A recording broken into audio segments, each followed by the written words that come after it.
This music. Tolkien, how's it going? Welcome, welcome.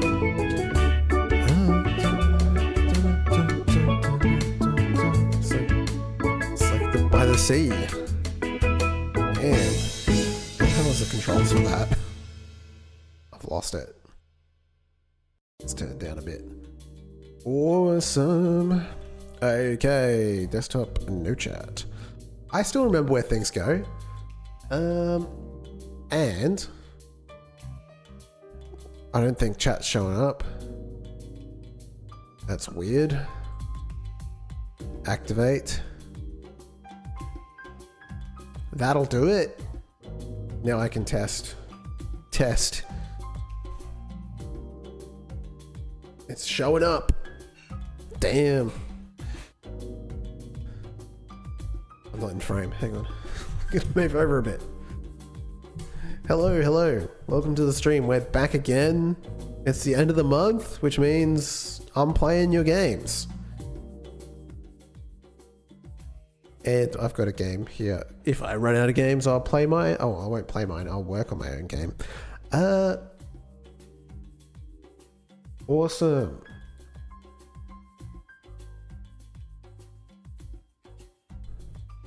Tolkien, you're here, so I'll play your game. I think that makes the most sense. Whoa, that's the wrong notepad.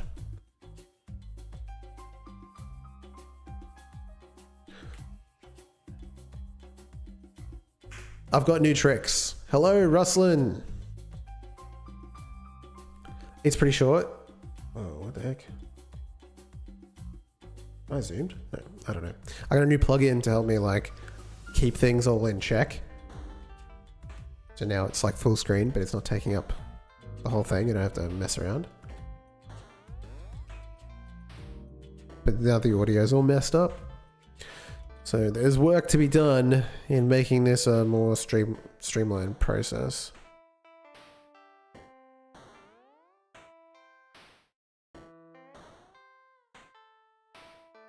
Get that.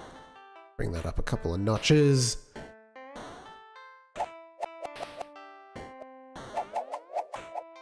Oh, okay.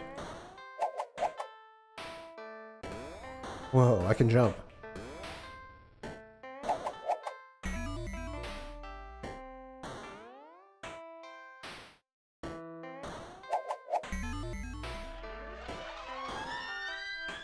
Press E to grab nearby lassoed enemies. To dunk, grab enemies. Oh shit. Oh, I got him. Press E. Oh hey, Mario Man's here. Press E to grab nearby lassoed. Oh. Hey. We got him. Was I supposed to put him in the horse?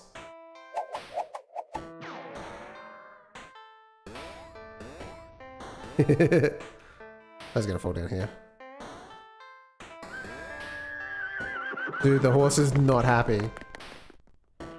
Did I oh no, I passed the level.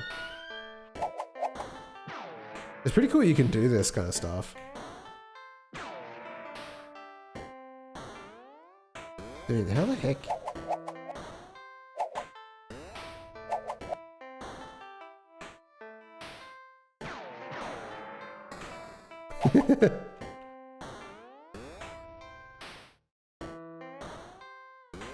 Is the flying intentional?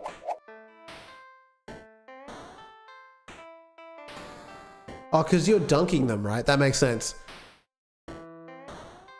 I will do it next, Mario Man.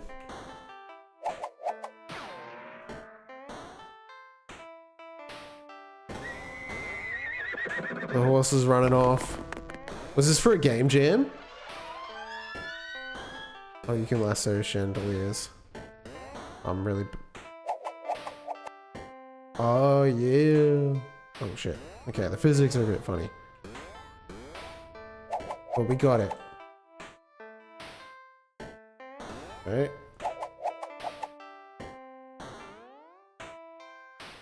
Can I get, like, more momentum?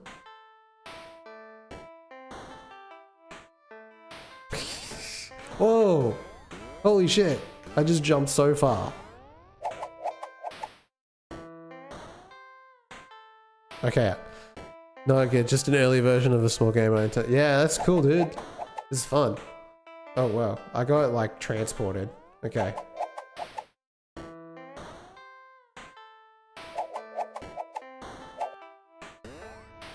Am I supposed to jump?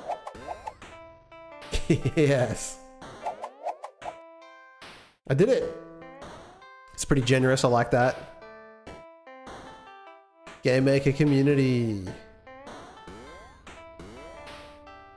Dude, it's pretty fun.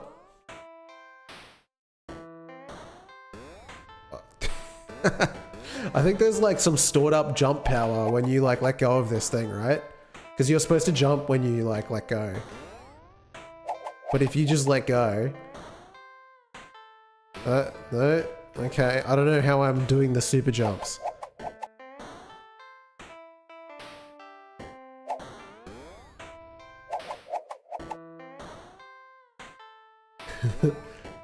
Super jumps. Alrighty. That's awesome. That's good fun. Let's check out Plants vs. Zombies. Here we are. I hope I have a good PC. Well, I do. Well, it's good enough. I don't know if it's good. I can't get myself in frame. I use the camera for something else, and now it's out of position. In doing a phone call, you can send it. You haven't updated it. Oh, maybe we'll give it a miss then.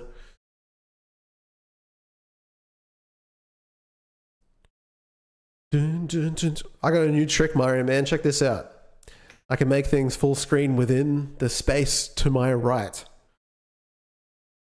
I no longer will forget to make things full screen.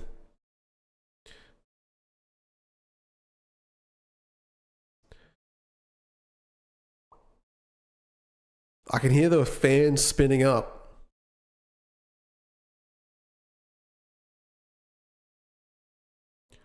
They're going.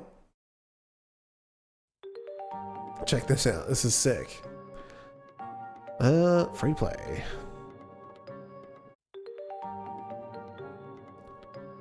Random? Oh, I feel like last time I got myself stuffed up by that. Terraforming. I don't think I've tried terraforming before. Or aggravating. I might give aggravating a go. Green shadow. I really like the robot. No, was it the sunflower? Sunflower is pretty good.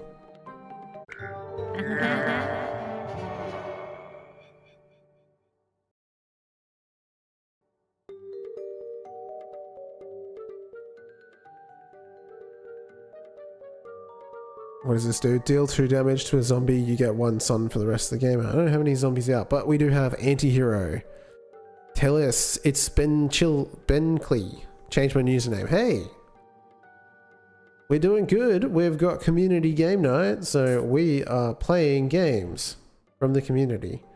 And I am planting a shroom. Man, mate's got tricks already? Hey, what the heck? He just yeeted my plant. I got another one, I guess. Dude's got army plants. When played, get 3 strength this turn. Okay.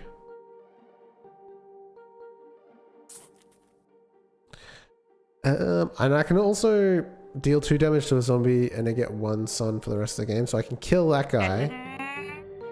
I got my sunflower tricks. And now he's got no zombies.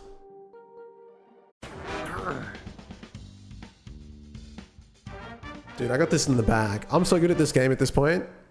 Brains. Okay, maybe not. And oh, now he has no strength. Okay, I'm in trouble.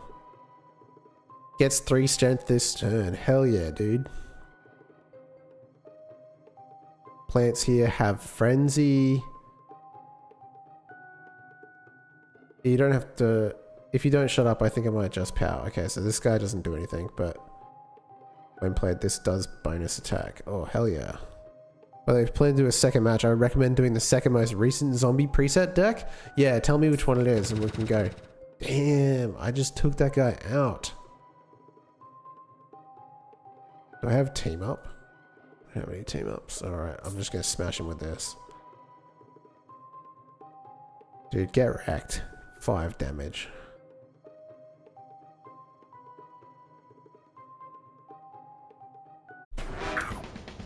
That guy dies, obviously.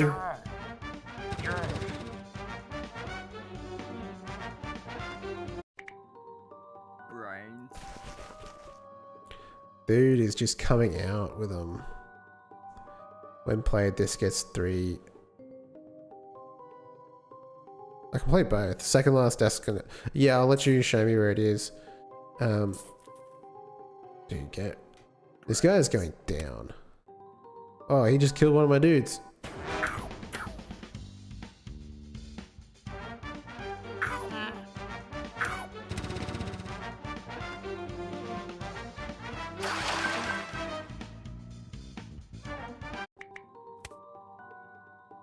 Okay, we're surviving.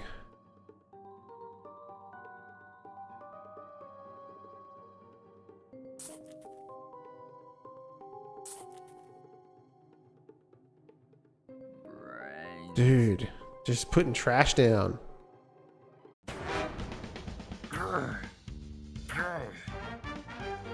What does Frenzy do?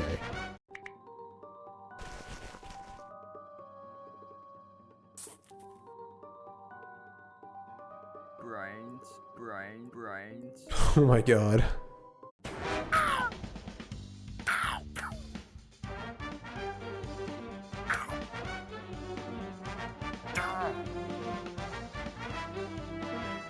I'm in trouble.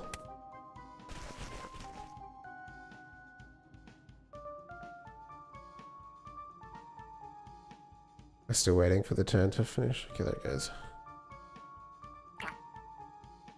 Yeah, what have we got? Strike through. Draw 2 cards. Team up. Plants here have bullseye. So... Oh, man. Bit of an issue, eh? I'd probably win the round if I put that guy there, right? Brains. Like, I just tanked the hit. Brains. Did I math that right? Yeah, I think I'm okay.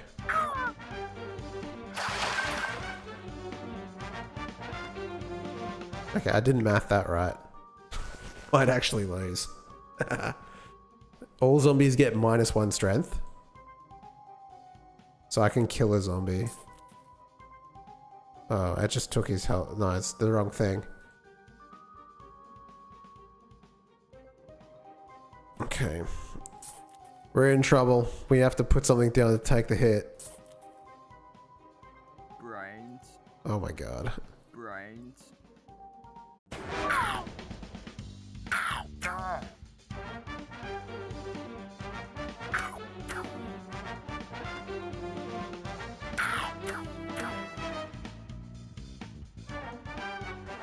Jeez.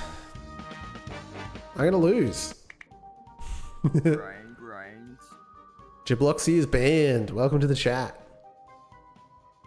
When played, this does a bonus attack. Okay. How much health do I have? 8. I really need to get rid of that guy. Plants here have bullseye? I don't know what that does. We'll run it. Run it. Do I win this turn? Yeah, I think I do. Got him. Oh my god, I was a bit worried there for a second. My reputation. Jibloxy is banned. How else is it supposed to be pronounced? I'm confused. Okay. Okay, so Mario Moon says, if you plan to do a second match, I recommend doing this second most recent zombie preset deck. So we go to decks. How do I see zombie decks?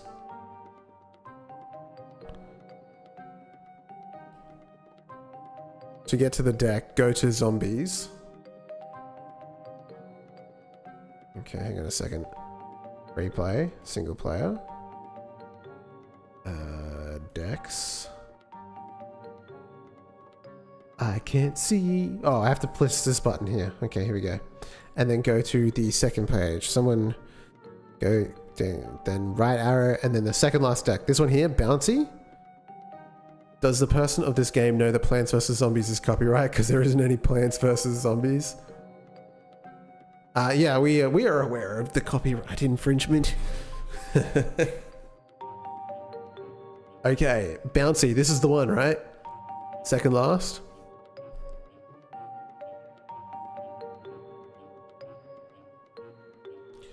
And change hero.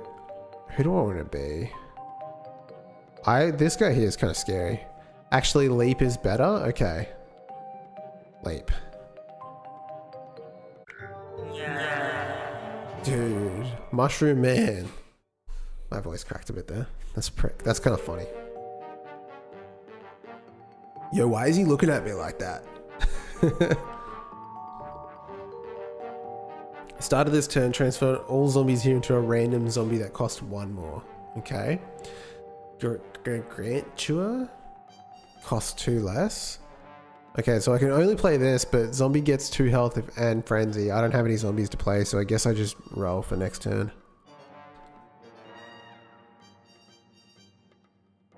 I like my superhero zombie man. We can do it. Oh, I forgot to press the button. I forget when you're playing zombies, you get to have the trick second. All zombies cost 2 less. And transform a zombie into a random zombie that costs 1 more, draw a card. Okay, so I guess we play this guy. We just chuck him in the middle. And then just hit play, because now everything costs 2 less. Oh, he got frozen. Dude, what the heck? I don't have anything to do.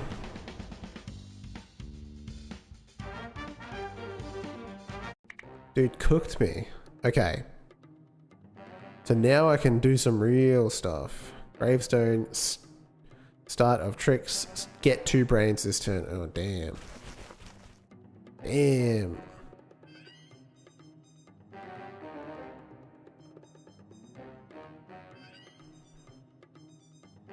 A zombie gets +2 health. Oh, I can't play tricks yet. Brains. Brains.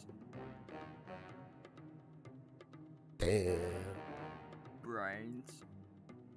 Brains? Brains. Dude, I am just gonna cook this guy. I can't press the go button. Oh, I have to select some? Huh?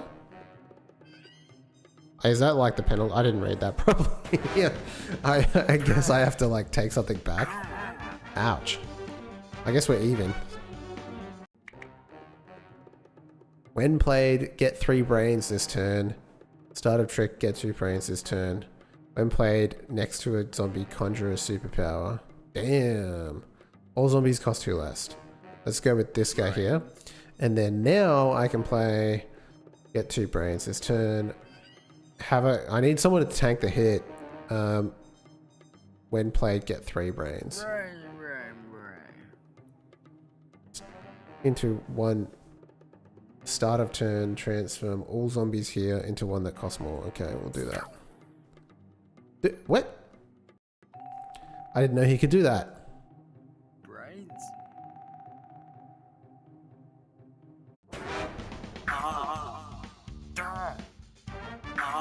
Ah, firefighter was bad. Okay. You get 1 blame for the rest of the game. Okay, damn, that's crazy. I don't know how to fight this guy. Okay.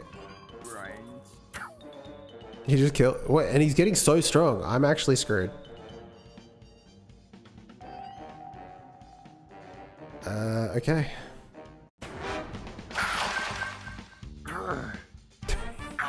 He's gonna beat me next turn. Dude. Stop. Transform all zombies into a random zombie that costs 5 or more. Damn, what the heck? Conjure a superpower. A zombie gets 3 shield that moves a zombie, but he gets to play during the turn, so like I'm screwed no matter what I put there. Like I can't tank that hit, actually. So I don't know what to do. Dude, that guy does tons of damage actually. If I play this guy, I can do 10 damage and win before he gets his turn. Dude, what the heck? A zombie gets 3 shield and move that zombie. Put him there. But I think I win, right? Yeah, I did. I did it.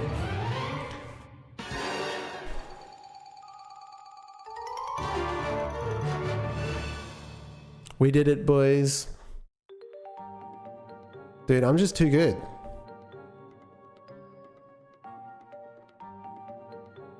What else is new?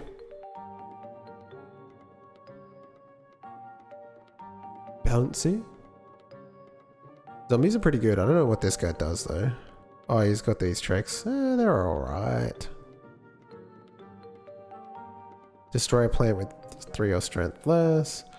A zombie gets 2 health and frenzy. I saw that one. A zombie gets 2 strength and 2 health. That's pretty good. A zombie gets 1 health and team up.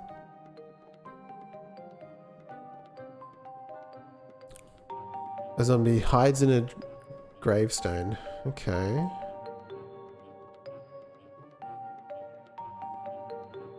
Deal 3 damage to a plant and 1 damage to all plants deck. That's kind of insane. 3 strength. Deal 3 damage to a plant. Okay, I like this guy. Let's give it a go. Bouncy plus this. We got this, boys. Okay. Nothing to play?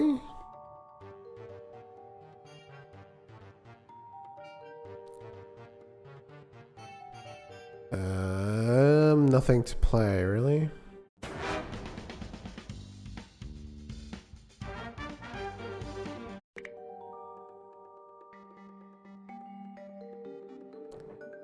Game's pretty good. Okay, so we got draw 2 cards. I guess I'll do that because I got nothing else to do. Oh, I have to wait. Dude.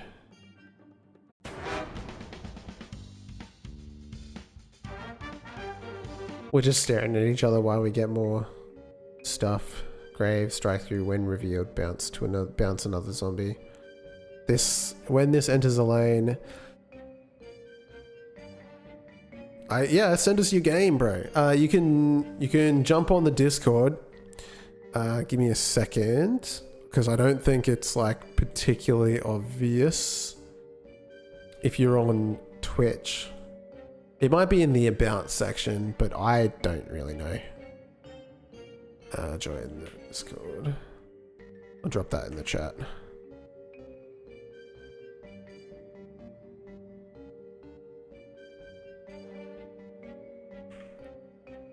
Manually. Okay, there we go. It's pinned. Awesome. Yeah, there's a channel in there called Community Game Night. So if you want me to play something, you can just drop it in there and I'll pick it up. Okay, so now we've got some stuff. Okay, so we can drop this guy down and do some damage. And then wait. Tricks? I don't have anything.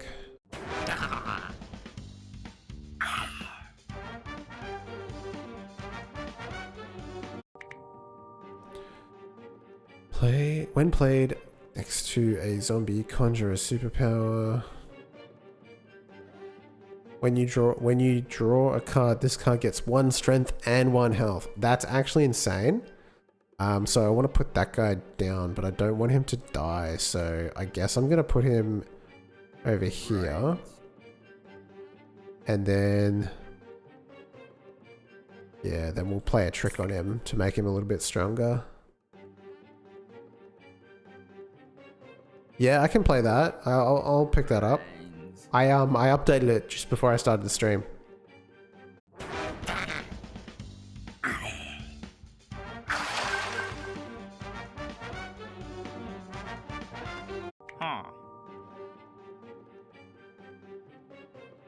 Oh shit. Even more of these guys. A tuba. Okay, I need to play that next game. Next.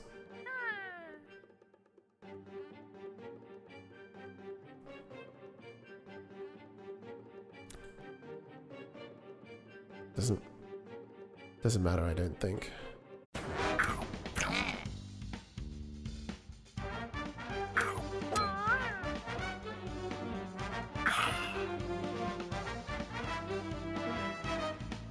Need a lot of cheapy cards. I guess these are when played next to a zombie, conjure a superpower. A zombie gets 3 strength. Oh, it's Jova, mate. This guy, he's not surviving the next turn.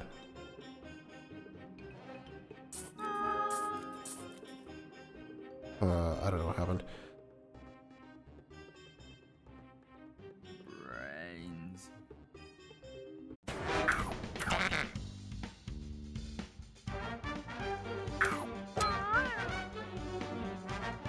It's a demo.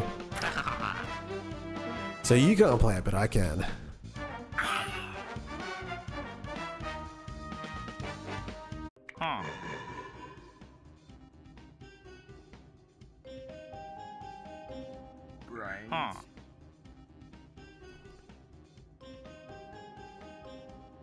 I win next turn, right?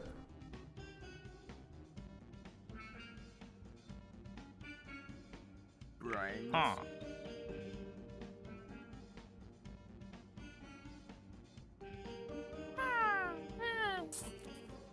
Dude. So many. Tricks, conjure any 3 cards, draw 2 cards.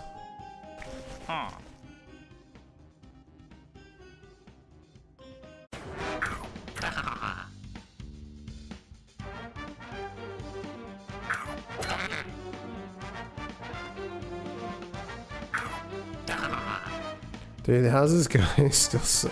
He's beating me. He's beating me. I'm gonna lose. I can just eliminate that. Okay. We're back on track. We win next turn. Strike through.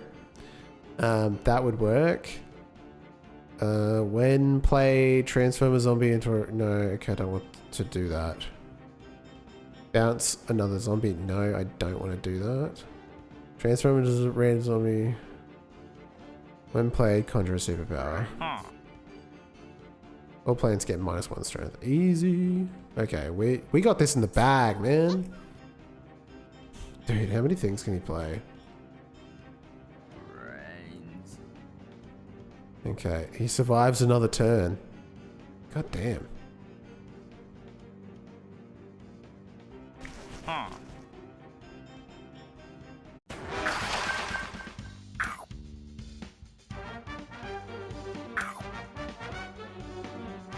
Man, he's really holding on.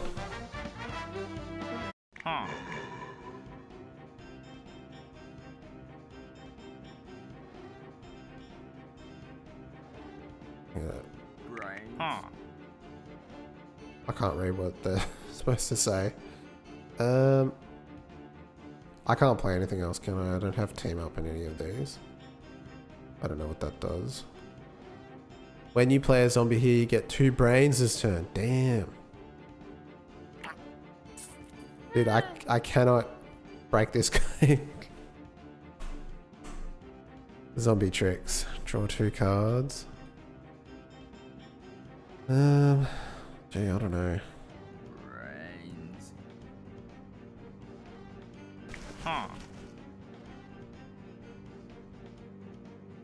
Excuse me. Might as well play it.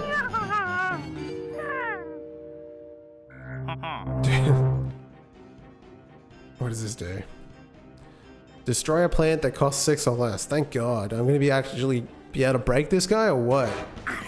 Or is this just a slow death where I don't ever get to show off my like 25 damage?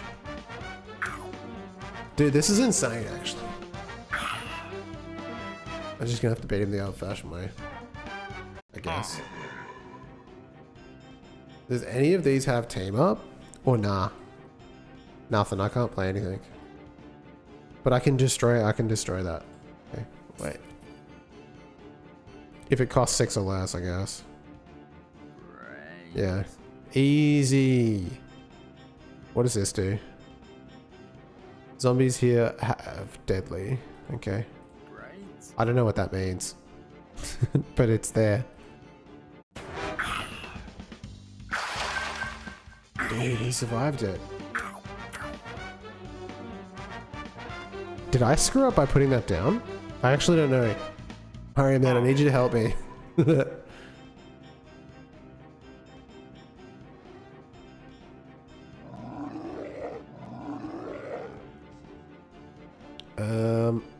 Yeah, I guess I play. Dude! He's gonna beat me! No, I'll win. I'll be okay.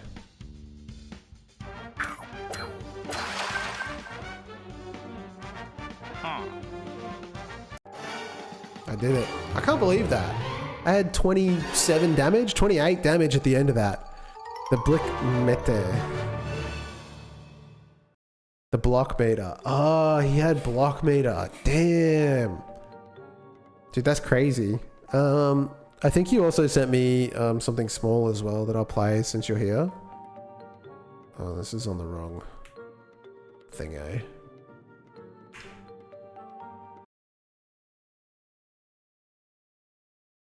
Are you dumb?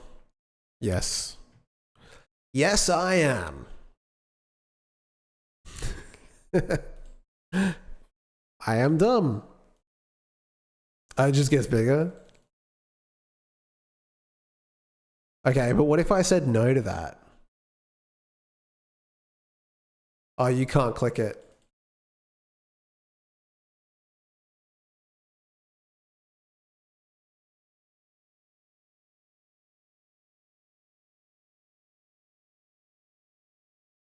I'll get it one day. Oh, it just makes it really big. Oh my God. You got me. Full screen crime. All right, who's in the chat? Who's in the chat? Telus was here. Jumping around. And then we've got FARK. Fark.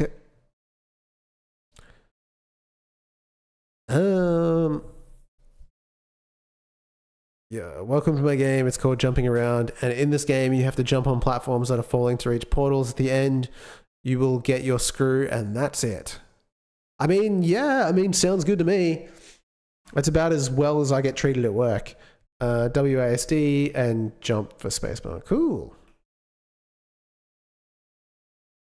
Love to see the Godot engine.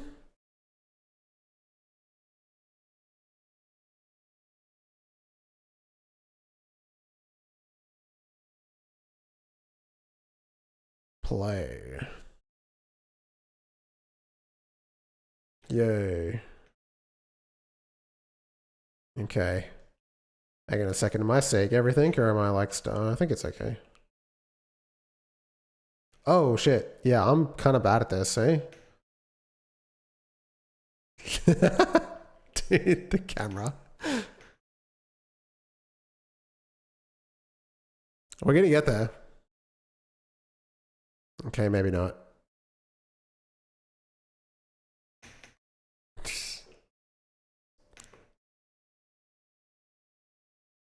Okay.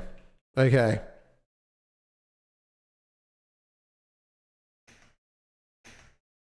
We did it. You need to time the platforms. Okay. Also new music, so let's just crank some.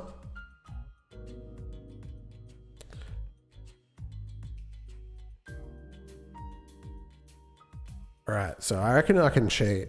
We can cheese this, right? We can cheese this. I'm just that good, you know?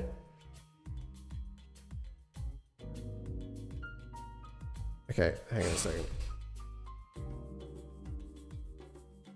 One of my lights was like poking out and blinding me while I tried to play this. Okay, we got this. Is this for a game jam? Oh shit, I didn't even line it up properly.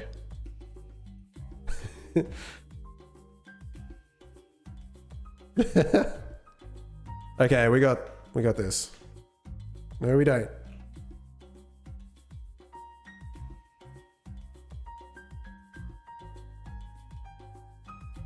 Dude. Okay, so here's a question. I get the feeling that the camera angle isn't changing. Is it just the platforms that are changing when I get to the end? Oh, it's the screw. I just realized. Give me my screw.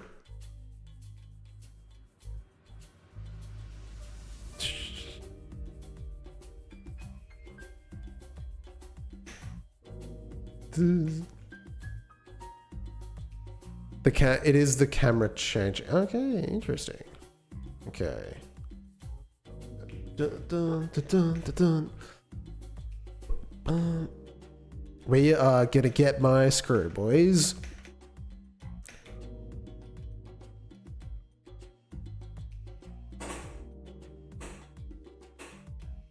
I'm the best gamer. You found your screw. You founded your screw of the head. You win. That's awesome, dude.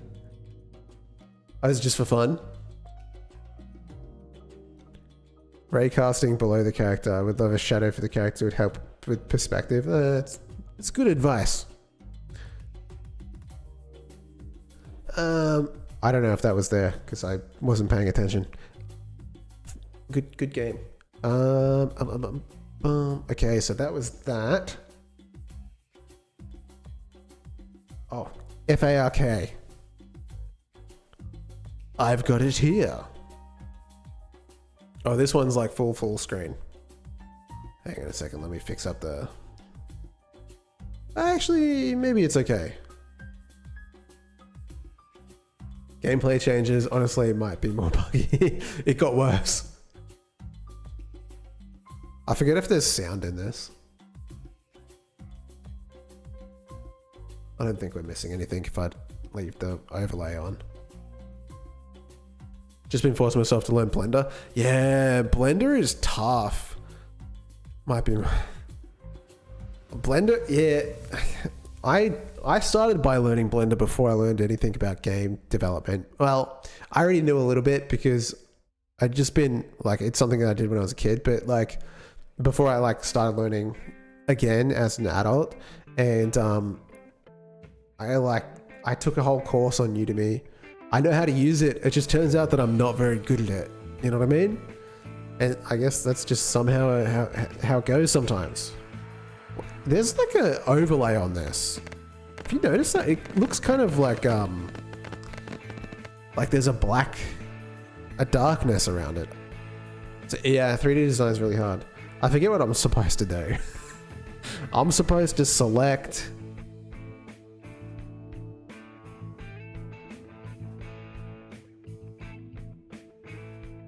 Oh, what? I didn't know you could do that. Die roll, current roll, roll finished. Is it like a debug build? Score and reroll? End round? Something feels wrong. Scoring reminders. You can score 1s and 5s on their own. For every other, you must score 3 of a kind or more. Okay.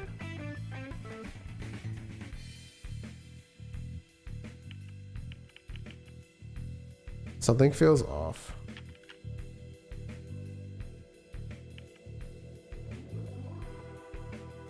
Current state roll finished.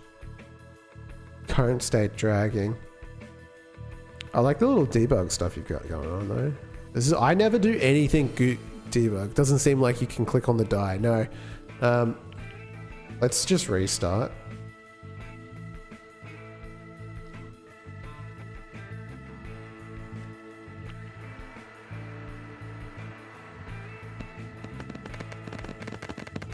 It feels like it's working now.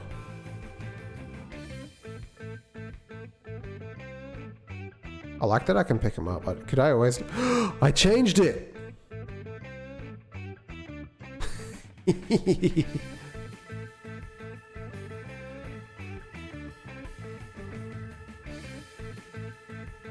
Can I make them all 6 just by doing this?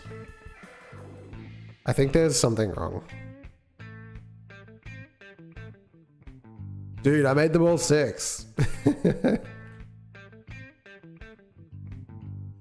Yeah, I think... I actually don't know what's happening, but it's funny. So there's that. They would fix themselves when you clicked on the... Oh, okay. Ooh, hang on a second. Okay, let me try that again. I don't think that's happening.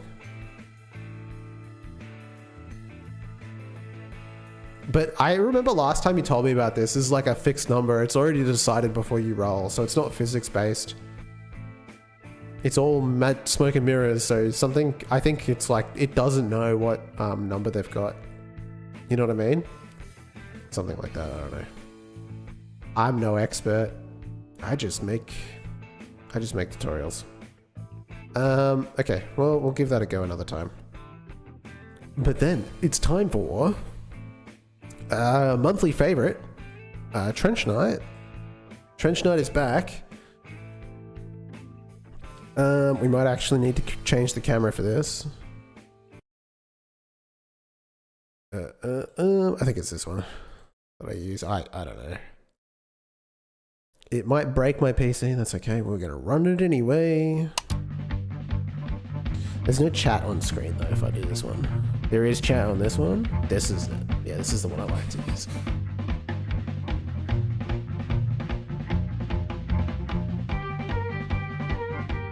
And we'll just bring the levels down a little bit so we don't destroy everyone's hearing. Okay.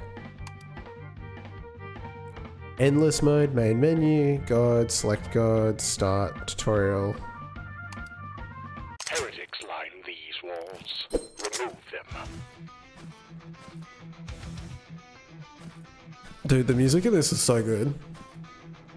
I believe Rainbow Thumb told me that it's not I think it might be his own music or like a friend. I can't remember. He'll have to tell me again because I've forgotten. Because that's just me. Okay, I gotta find a button to press. I just realized you can't jump in this game.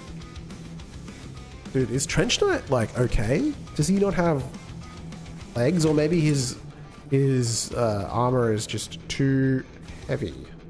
Where is the lever? Okay. Shit. My god. Okay, well I survived, but I also got... So I can start the wave, or the wave is just gonna start in... oh, sidearm ammo, yes! I'm actually gonna live. I think I might be able to play this game now. Oh dude, the build-up's a lot slower too. What the hell?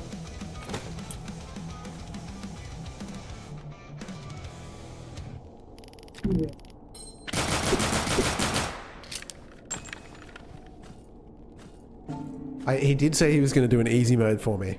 So maybe this is what it is. You know what I'm saying? Like he was... Because I'm really bad at this kind of game. I probably need to like sit down and play Ultra Kill or something before I can get it. Because I don't.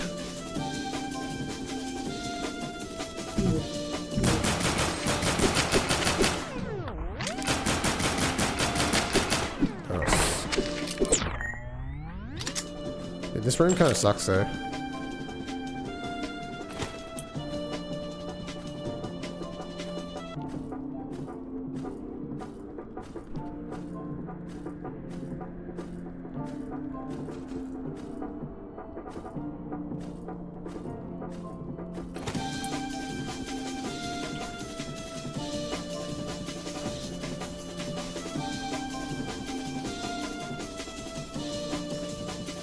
Here comes the next wave.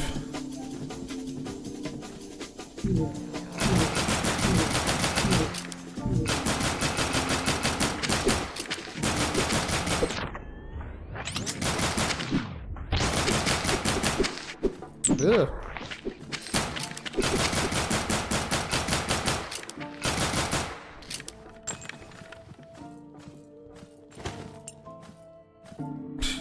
I can't see anything. It's definitely, it feels a lot more playable. I mean, obviously, like, the difficulty's gone down a lot, which ultimately, like, personally, I think that's a good thing, because this game was really fucking hard. But, that being said, I guess there's going to be some diehards that want more challenging experience. I guess that's why you have difficulty levels. I wonder if there's going to be a story for this game. I was not paying attention.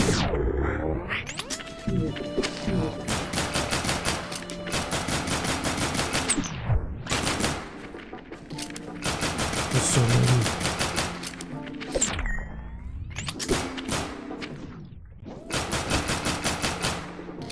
Dude, I did it. I need more ammo. Also, I don't know where to go to get better weapons.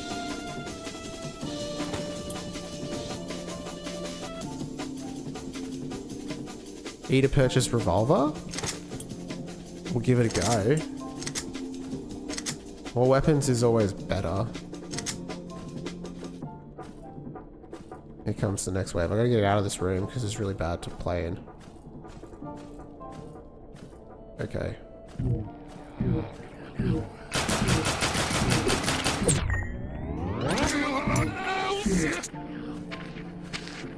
Dude, what the hell?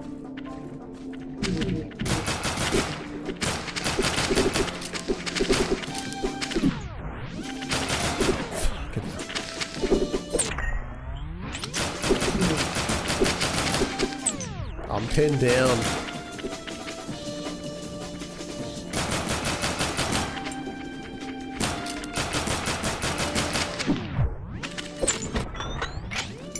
Oh. I survived, dude. There was a pump action shotgun as well.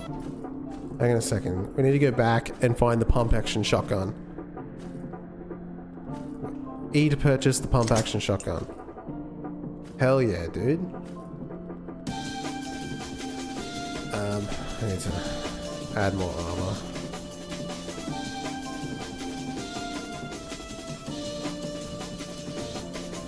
And there's more ammos coming. And the dudes are coming. Okay. I'm just softer.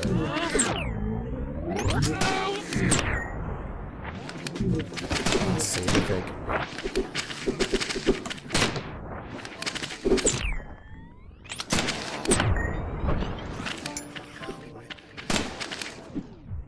Okay.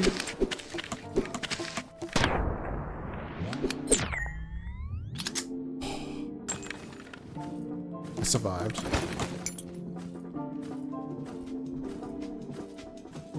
I need to go back to that alleyway. I actually had a chance. It's too hard to maneuver through here. 10 seconds on this.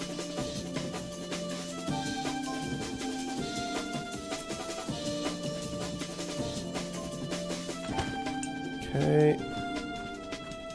Square Peg. Hey, welcome to the stream. Oh no.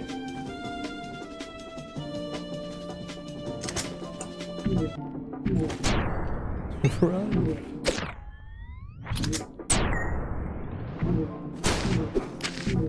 Oh shit.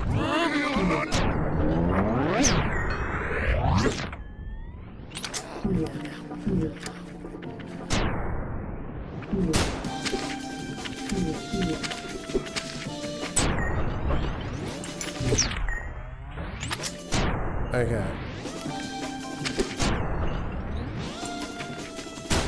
Shit. Dude, we're making it through it. Not bad. Where's the rifle? I guess I don't have the stones. I don't have the coin.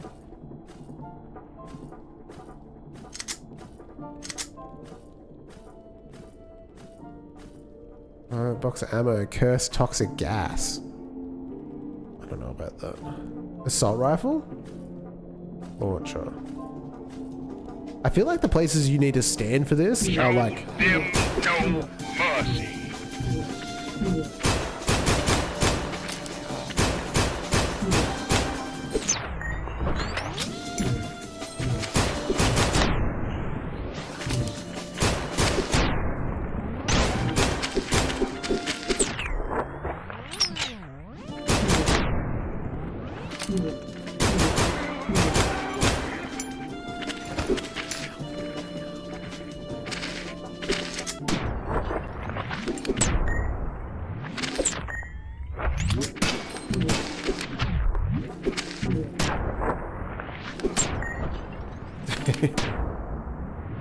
So many slowdowns.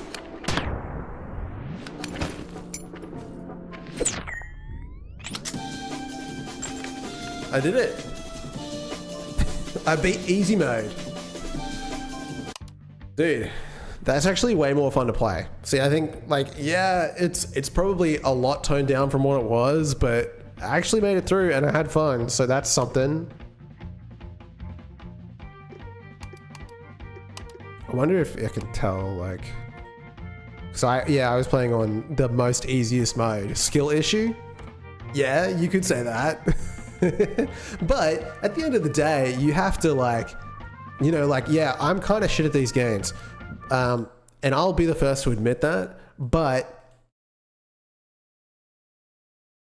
there we go. You know, it's better that you have someone playing your game and having fun, even if they have to put it down to easy. I'm not, like, I don't have pride. If a game is too hard and there's an option to make it easy, I'm going to make it easy because I would rather play a game, especially if you're paying for it. I want to finish it, you know? And then, yeah, there are some games where the difficulty is part of it. And obviously they're a bit different and you have to know in advance, you know what I mean? Like, I guess you need to get your marketing right if you don't want that to be the case. You know, like your Dark Souls or whatever. If you want a game like that, you need to make sure people know it's a game like that because, and I'm sure like if you went to the Dark Souls or Elden Ring, I don't know, like a game where people didn't know it was a Souls-like and then they're buying it and then probably complaining because it's too hard. I don't know.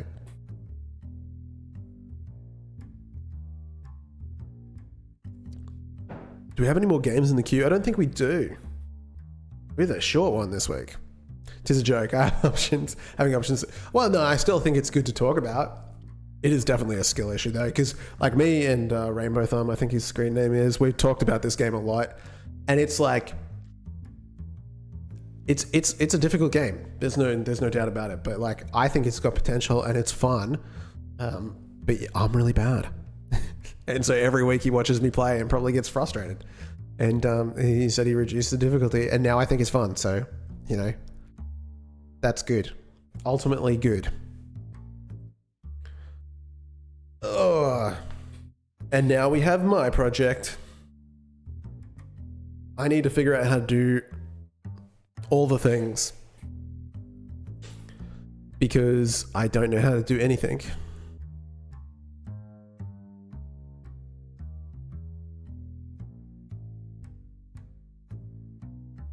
So what we have here, has anyone played Final Fantasy Tactics? Hey, Rainbow Thumb, I just finished playing a game. How's it going? I was just saying how much better it is with the streamer mode. Like, genuinely fun. Rather than me just banging my head against the wall. So thank you for that.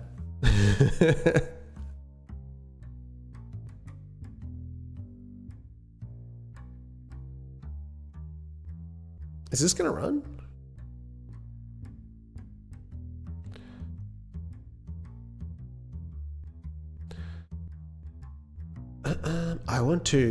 I need to figure out how to do magic. Abilities? Alright, I got lost. I was asking if people knew Final Fantasy Tactics. We're basically trying to make a tactics-based game. And I've got it pretty much good. I'm working on the devlog, but I don't have abilities. I don't have anything. This guy I don't have a way to differentiate enemies, because these guys are enemies, because they're on the enemy team. Doing all right. Yeah, we're doing good. We are cruising. It is a Saturday night.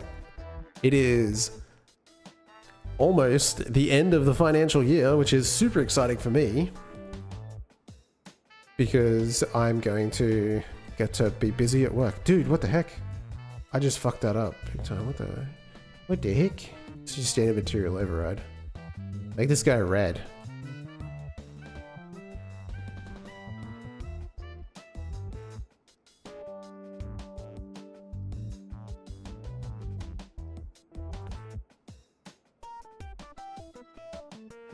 But yeah, this particular project is kind of there's a bit of a mishmash of different things, because I don't really know. I haven't done much with enemy AI before, but I think it's good. It's a good place to start practicing, because obviously it's turn-based. They don't have to be like on it all the time. But yeah, I need a way. So right now, I might as well just run the game, eh? How's that look on screen?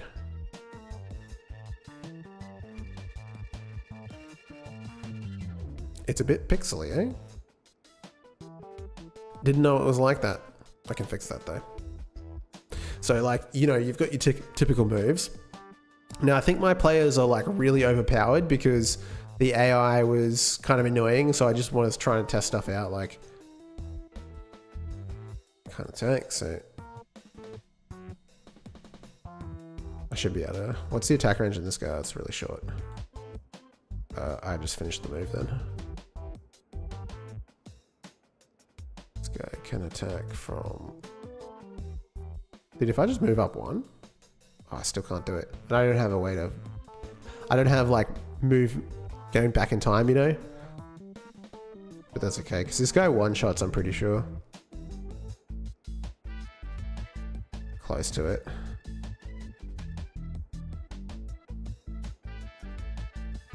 Hang on a second.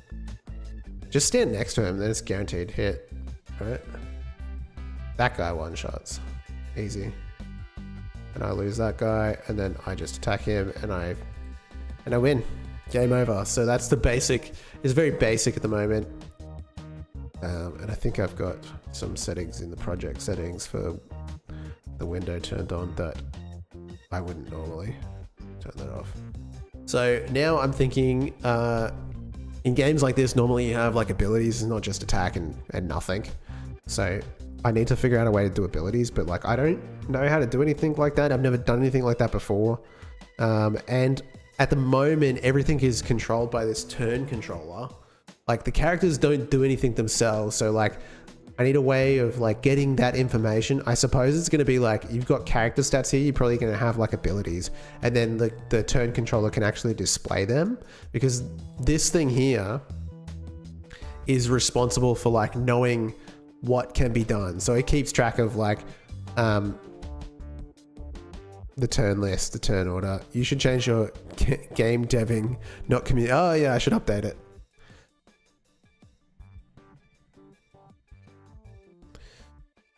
I gotta be delicate because I guess I just do it directly on Twitch, right? I don't want to change it on YouTube, because on YouTube it's like, it's gonna stay. The VOD sticks around.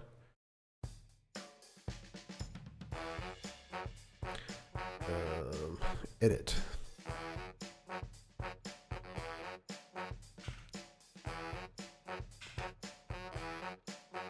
Can I make FFT in Godot?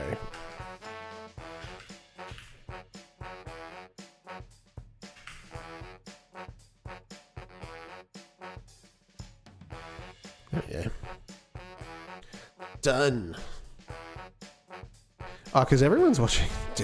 Damn, no one's watching on YouTube. Rip to YouTube. For the abilities, you probably want somewhere storing the data. Yeah, in hex spaces. It'll be a resource on the character probably, and then there'll be like something, because this script here, oh, I'm back in Windows, is the thing that controls which character is active, and it also like controls the input. So if it's a character player, it displays the input, and it routes that input into the player. So even when you attack, I don't even know how the attacks. It calculates all the damage and stuff too. That's probably a bit of an issue. It's mostly for a devlog. It's not a big deal, I don't think. So if it says attack is accepted, so basically how the flow is essentially like, there's a thing that manages what's on the map. So there's the world, right? And it's in control of knowing where everyone is, because even though there's a 3D representation of this game and all the characters, everything is sort of calculated in a dictionary, right? So every single position on the map is a point in the dictionary that corresponds to a world space, right? And when you are doing an attack, it basically, when it displays the red, right?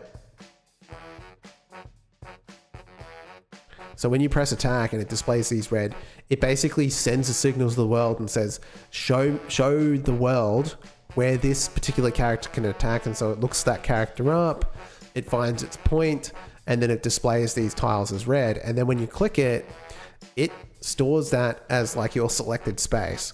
And when you click attack, it sends a signal to the world to say, hey, the character wants to attack at this point.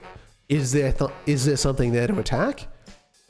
And if there is, it goes through. If there isn't, then nothing happens and it just bugs out. It probably need to display an error message. Same with move. This is all just like, we are selecting a point in the dictionary and then that gets drawn on the map. So I guess same principle. I just need information about how they behave.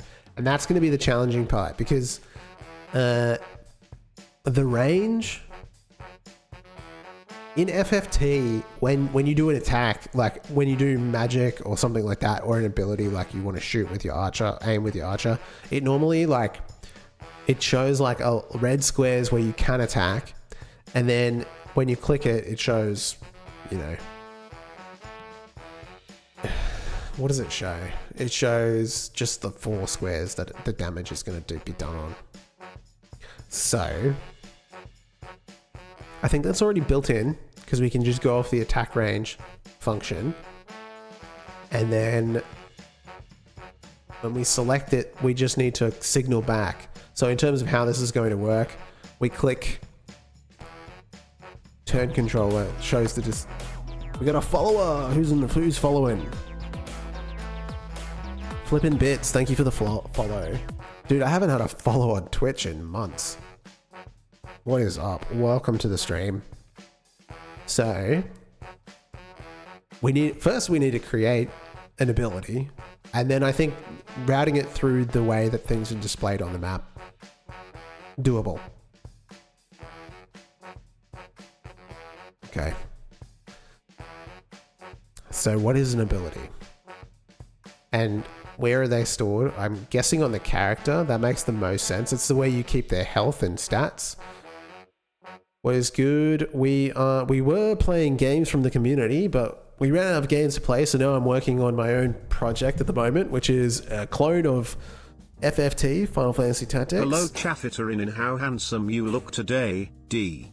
Thank you very much. I am here.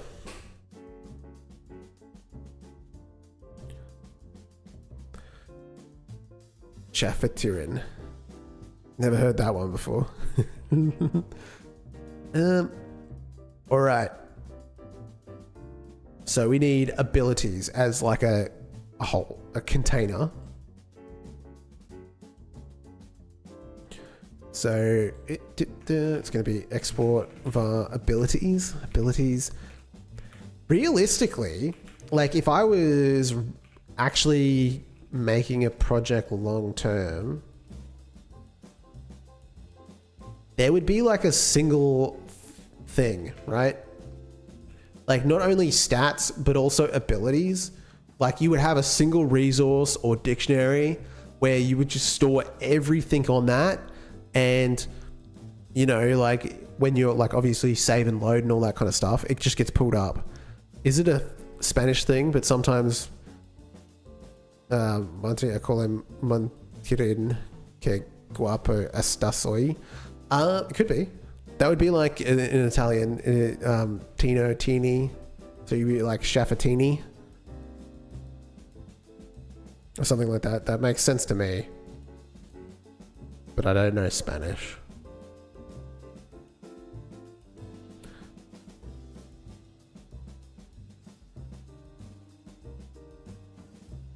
So should I have it on all in the character stats or have it a separate thing? Abilities. Yeah, there's going to need to be some sort of structure here. Because like if you think about like role-playing games and how they're structured, you've got like the character itself, and then you have like their stats, and maybe their class. Like in FFT, you've got a job. So you would have your job, and then within your job, you would have your like abilities. Class ability, I don't know. Let's just go with a single thing right now, and we'll worry about that later. Let's define what it is, and then if we need to restructure it, it should be easy enough to do. Because that's more of a like. Let's not worry about that. I'm getting caught up in the structure of things when the structure of things doesn't really matter right now. We just need to get it working. And then we can change that later. Character abilities. So I need to create a resource called character abilities. Create new folder. Abilities. And I also need to create a new script. I should probably make another folder called resources. So this inherits from resource.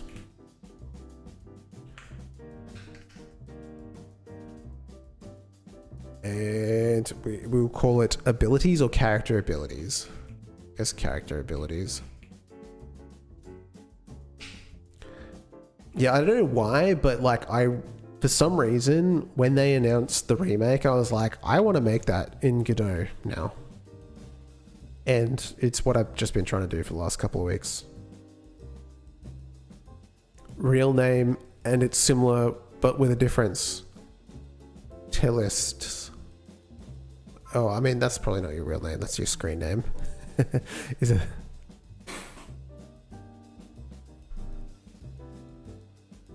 Chaffeterin.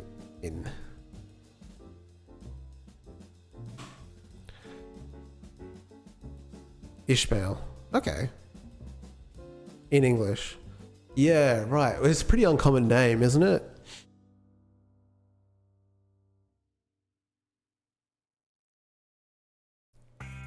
I haven't met many. Fresh tea, fresh Ismail. Okay. I think I like it without the H. That makes sense. Fresh, welcome to the stream. What is happening? Haven't seen you in a bit. Okay.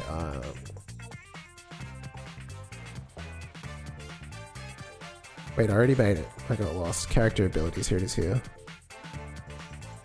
Dude, Windows kind of sucks, eh? Class name, character abilities.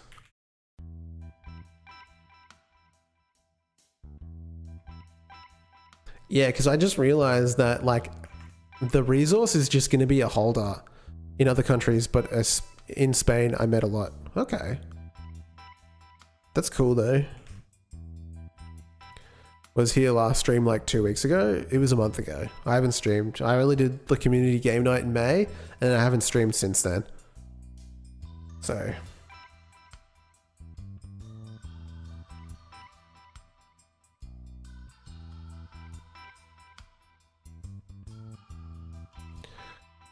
because this is just going to be a list, like, character abilities.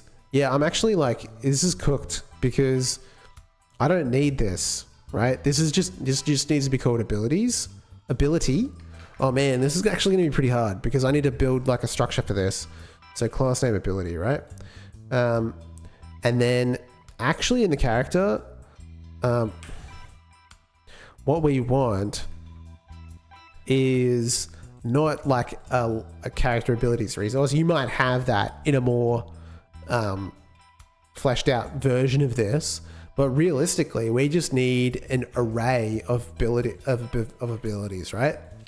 So this will be character abilities. It's going to be an array of abilities, right? And then what we can do is we can just read that in when it's our turn to know what to display, right? And it's like a list of options. Because like we don't even have like the idea of like a class or like, you know, choices. I'm just going to fill them in. I'm going to make a couple of different ones and we can just like play around with them. And then like, you know, it doesn't need to be that in detail, character abilities. So I want to rename this. Oh, okay, that's weird. Just to abilities.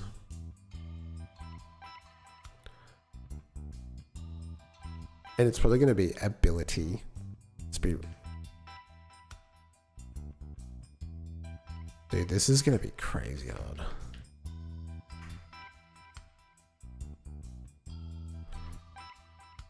Because... so we got, like, what is an ability has... it has a range, right? Like, we've just got to, like, fill out the variables now. It's got to be export variables. Right? Like, how far can you use the ability? You know? Just make it 5 to begin with. And then, realistically, there's going to be an effect. Okay, maybe it's not that complicated if I don't need it to be. Which is just going to be a pack scene, so we can just, like, spawn this. When the ability happens, like you want fire or something, it's, you know, fire. And then obviously the amount of damage it will do. And I guess if we want to be kind, we'll call it base damage because I'm assuming at some point there'll be like a calculation. But we'll just make it like 10. I don't intend to do anything complicated with the calculation of the damage. And then realistically, is that just not it? In the original Final Fantasy Tactics, the abilities affected multiple tiles. So that's the only difference, right? Which in theory we could do. We would just need to gather up. It's just my algorithm for like getting tiles is kind of cooked. So like tiles affected, I guess. So if we just make it 4. Because I think if I say 4, it's actually going to be more than 4. Let me just check for a second. So one of these characters is a...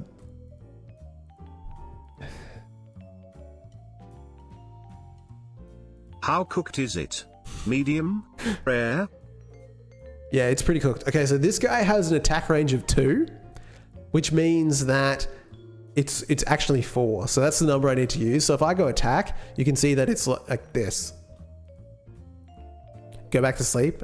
Oh, no worries, man. Sleep well. So it's medium rare cooked because what 2 actually means is that it's 2 from the person. So this is 1, even though like typically things don't work that way in programming, right?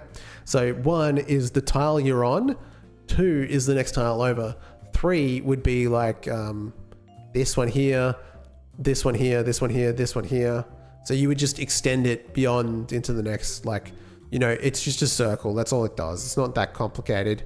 But I guess the number I want is 2 for the array, for the tiles affected. So if I say tiles affected 2, it actually means 5 because it's the tile that you chose plus 4 around it, which is kind of dumb. I have to look into that.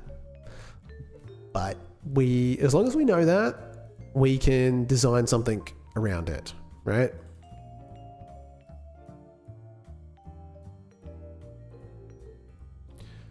So tiles affected 2.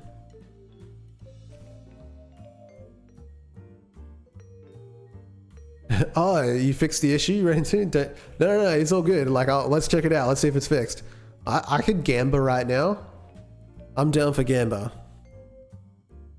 Oh wait, do I need to like actually run the update or is it just like good? How does that work? I actually don't know in Steam. I've never used it before like that.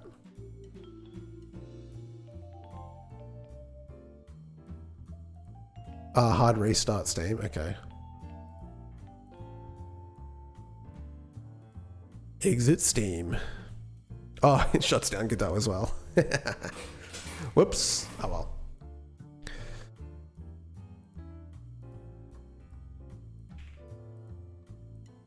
Good old Windows.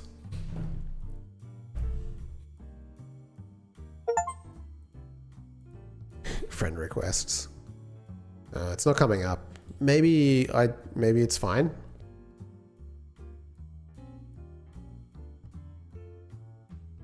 It still feels like it's gonna be cooked.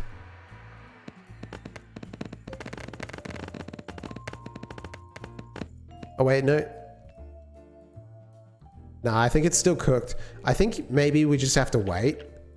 A certain amount of time. I don't know how long for though. Yeah, I'll stick it over to the side and if I see something change, I'll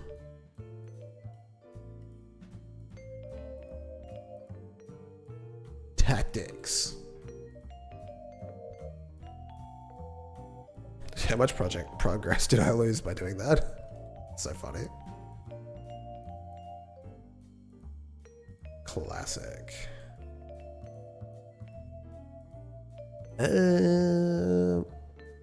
Abilities are still here. So there's that.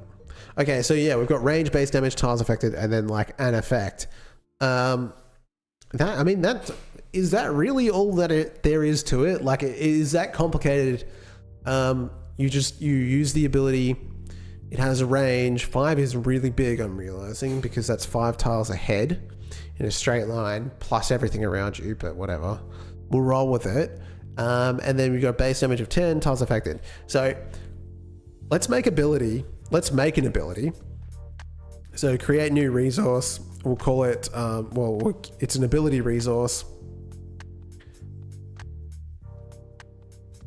That would probably be in the pack scene though, I think, flipping bits. That's a good point.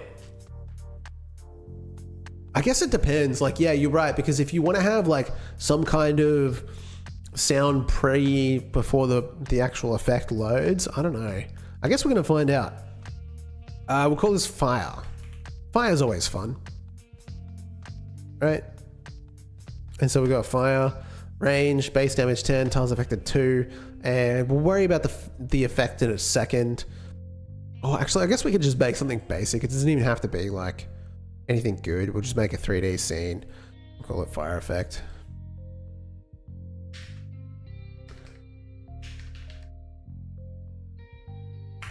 And it's just going to be like particles, right?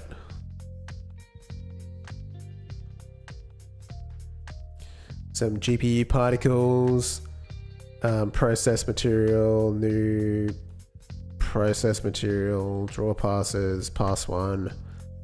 Just make it a box mesh. Just make it really small though, like point one.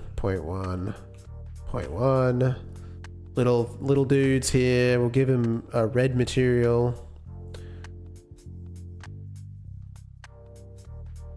And okay. Process material. Okay, it's gotta be going the other direction. I forget how to do this. Gravity. No, well, is there gravity? It's fire, so actually I want it to be like positive.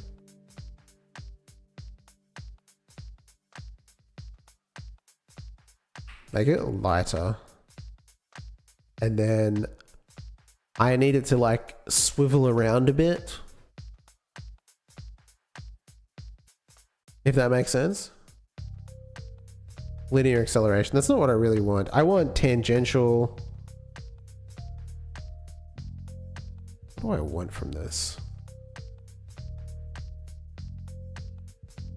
Attractor interactions. Dampening. Animated velocity. Angular velocity.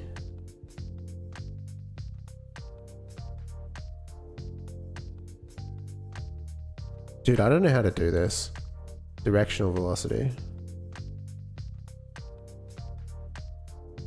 There's like a vector 3 you can give it. Velocity limit, radial, orbital, particle flag, spawn, position, angle, velocity. Right, here we go. So you can sort of give it like a...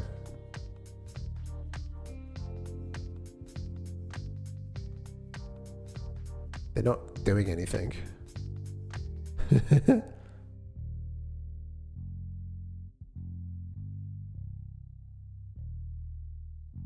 Just play around with it till you get an idea, eh? They're not going nowhere.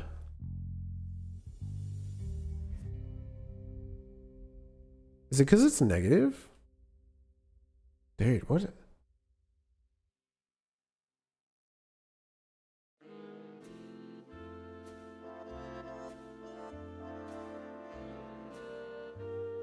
Initial velocity. Okay, that'll do it. There we go. Ah, it's a little bit too... much. See if we can get that down a bit. Oh, inherent velocity. They're just flying away a little bit too quick. Aura.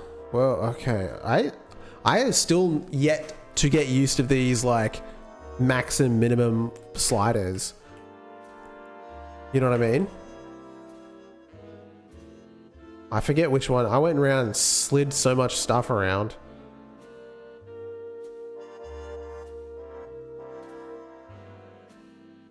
Angular velocity.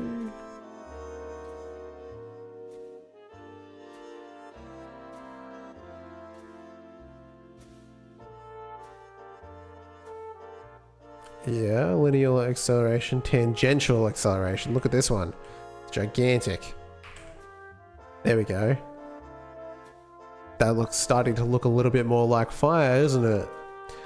And then we'll give it like a little bit of that like gravity to make it fly up like that. And oh, that's probably still a bit too much.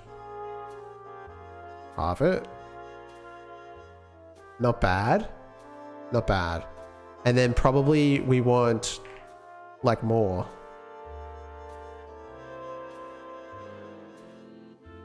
Like that's fine, right? And then time 1 second. Let's just make it 2. And it's not, what's the word? It's one shot. It's a one shot. So let's see. They probably fly a little bit away too much. Okay, what happens if I turn off gravity?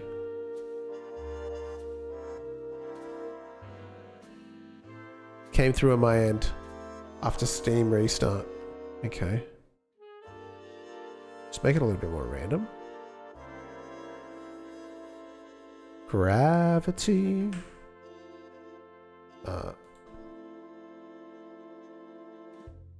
It still needs that. It's something else is making it go like too wide. Too high. They're floating away. Tangential.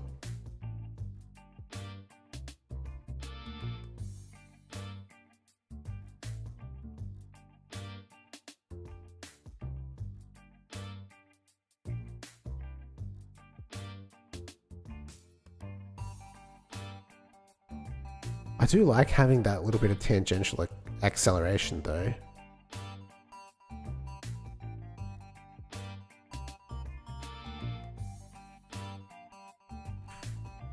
Alright, let's maybe give this like a -1. Yeah, that was bad actually. I mean, let's not spend too much time on it actually. I changed my mind.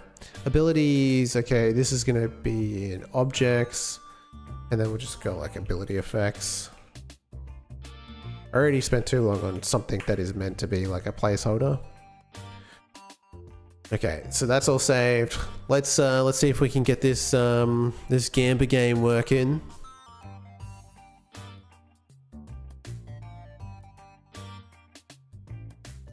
Alpha curves to make them fade out at the end. That's a good idea. Gamba game.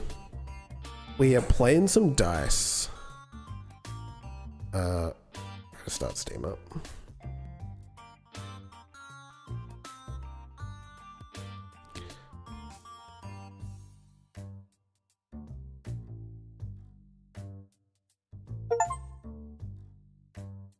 Update queued. It's coming through.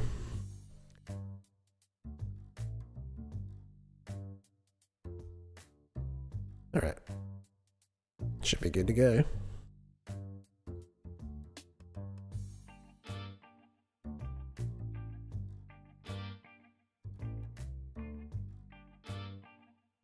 Oh, it came through. I thought it was gonna. I didn't think it was gonna stop for a second there. All right, let's see what you got. Any new games that I've played? I mean, I've been researching a lot for this particular like project. I've played a lot of tactical-based RPGs. So I started with Final Fantasy Tactics, obviously, and then I was like, what do modern tactic games look like? Like, how has the genre come from there? Because I played a ton of Final Fantasy Tactics Advanced on the Game Boy Advanced. That was sort of like where they didn't release Final Fantasy Tactics on PlayStation 1 in Australia, so it's just a game we didn't get. And then I played Final Fantasy Tactics Advanced, and then obviously War of the Lions came out a little bit later. But I didn't play too much of that. I had a PSP, but you know, it was sort of like I was a little bit older. I just wasn't interested in games at the time. But yeah, I've been playing that, and then also Tactics Ogre, Dark Deity, so many tactics games to like figure out like if they how they've changed basically. What does the modern one look like? Okay, here we go.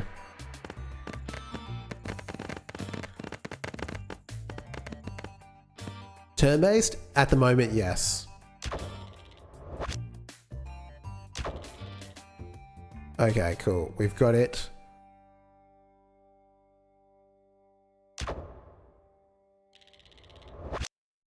Base rank. I can score that, right?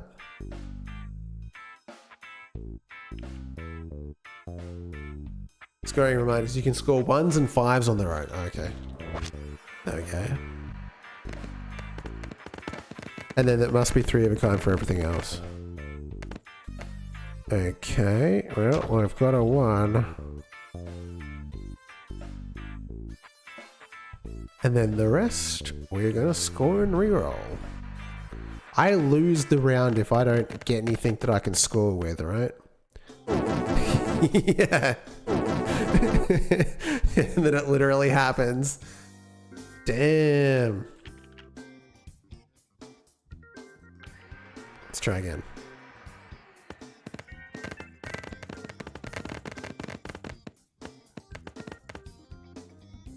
Okay, we got 3 of a kind. Sweet.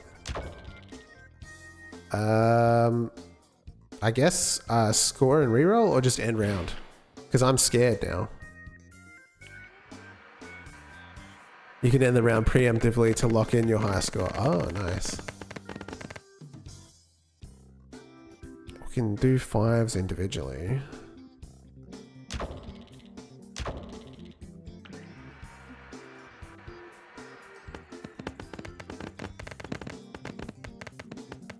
Fracked. Damn. Lives remaining 2. Let's roll them dice.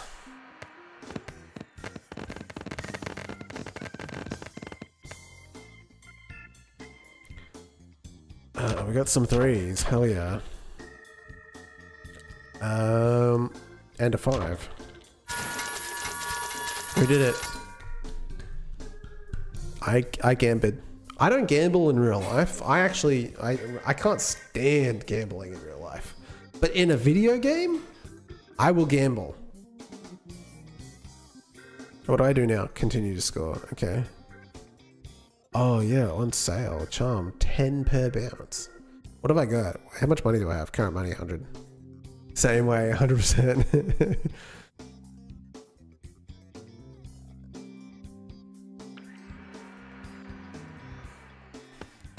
I remember, I don't know if anyone in the chat has played Shenmue 2? Not Shenmue 3. Oh, like I just lost the first round for no reason. Shenmue 2, I used to play, there's like a marble drop game in that. And that, like, in that game, you have to pay rent. And so in order to like make rent, I would just go out onto the street and play the marble drop game. That was just how I would make money in that game. Because you can like get jobs and stuff. Actually pretty fun. Like RPG, all things considered. Good life sim. And martial art game. Quick time simulator, I don't know what else to call it. And that too. Cool.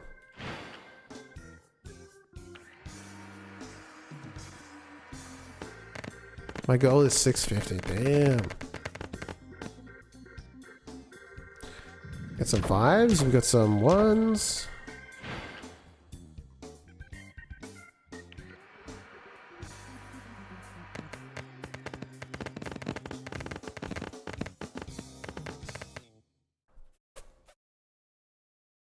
Damn.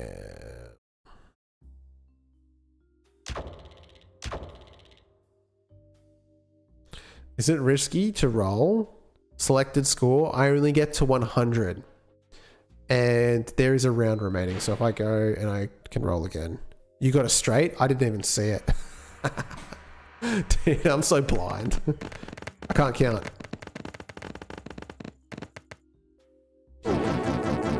Dude, I fracked. I fracked on the first round. And I lost. Dude. Rip. Let's roll again. Hell yeah. I think that's a bug.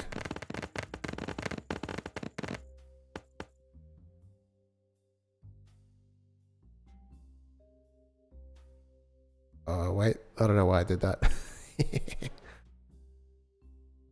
You might need to restart completely. Yeah, I think I do. Oh, look, it's got a bunch of errors. Classic. Damn. Now I want to play Shenmue 2. Did anyone play the third one? I never bothered.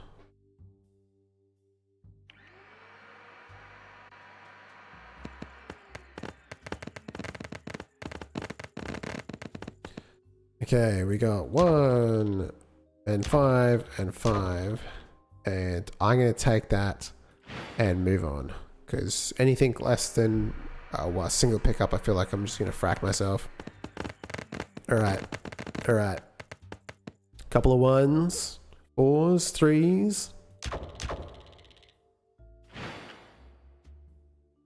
What's my target? 500? I'll make it.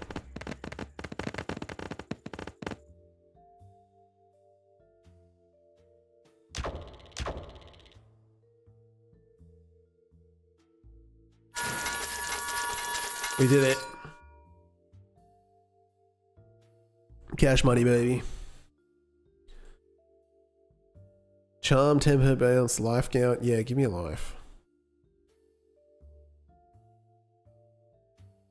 Do I have 70? Let's re-roll. Need money to make money. Let's go, baby. Papa needs a new pair of shoes. I genuinely need a new pair of shoes. 5. And that's it, right? I can just like not take that. What's that worth to me? 50. So if I just take the 1 and then re-roll, maybe I'll have a better shot, you know? I won't frack out. Is what keeps happening. I guess that's better.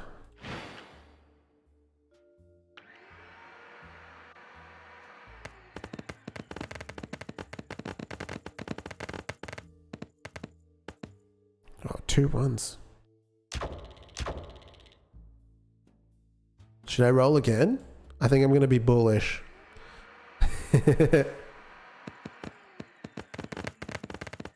Dude, I got another 1 and a 5.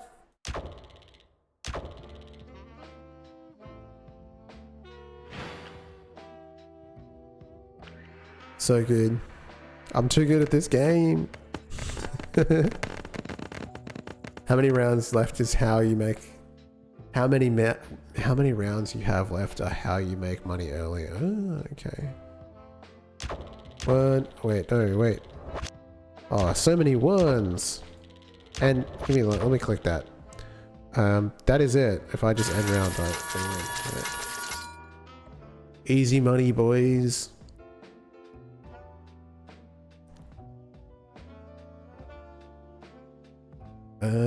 Need money to make money?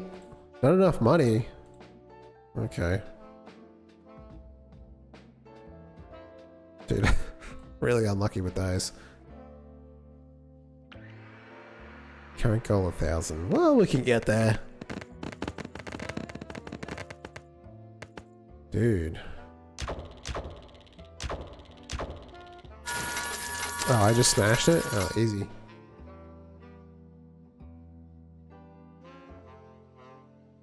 Dude, I'm so broke. Clearance sale lifesteal? Dude. Can't buy any of the power-ups. There's more upgrades in the top right too, okay.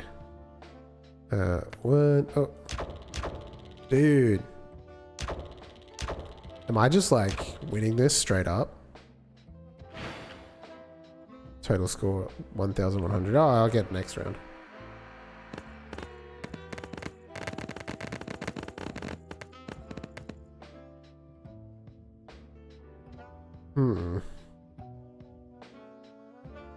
There's a 5. And then I guess I'll just re-roll.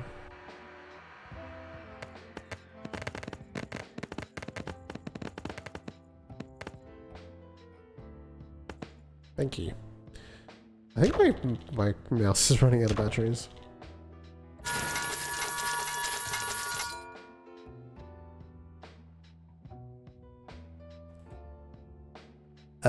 Yeah, look at this. 3 of a kind, face rank 2, 25% increase of playing a 2, face rank 1, 25% increase in face rank bonus for playing a 1. Damn, that's crazy actually.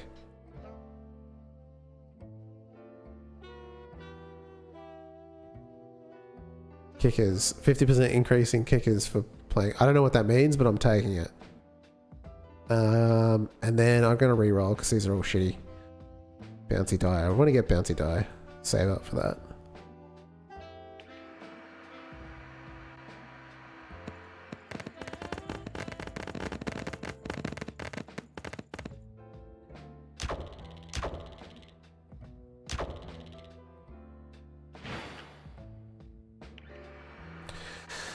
So I guess the question is, like, what kind of game, like, this is fun, but, like, how do you bring it depth? Is it with the power-ups, or is it with something else?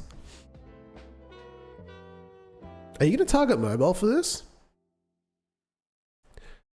You got to build up economy to get going at start. Oh, okay.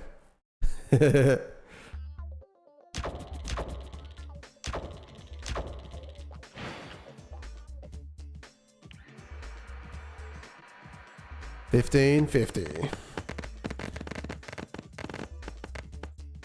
Power-ups. I'm going to Balatro, like, I'm no story. Yeah. Well, Balatro, I think, yeah, you could make something like this work if you, like, if you give yourself the ability to, like, have special kinds of dye, like, you could build up with different dyes and stuff. I've never played Balatro, but I think it's a deck builder, right? So, like, you could do the same thing here. I think that would work. I'm not gonna make it.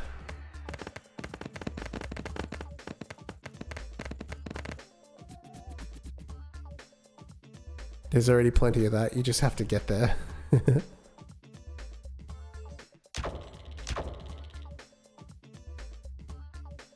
Got to the float wrap a few years ago. I don't know what that means.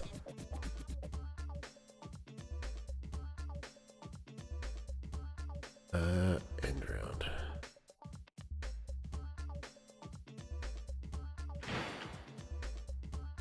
I need like a really good roll to make it through this. My buddy got to the float wrap a few days ago. The score got so high. Oh, the float wrist. Oh, wow. Okay, so I'm just bad at this.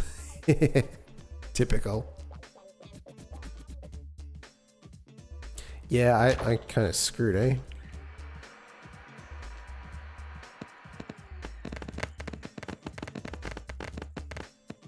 Oh, hang on. Selected score and round. Damn, son. Hey, I'm usually not awake this early on Saturdays. Just popping in to say howdy and thanks for your FPS Pro controller. No worries, man. Happy to have you here. Hope you have a great Saturday. Dude, I am so broke. Base rank 2? 6. No, remove the 6 sides from the selected die. 2 sues, chance of increasing, reroll 25. I don't have any money. Have I just cooked it? 4 of a kind? 50% increase in playing 4 of a kind scored. Kicker bonus? For playing. 50% increase in kicker bonus. It's not like it increases the chance of getting 4 of a kind.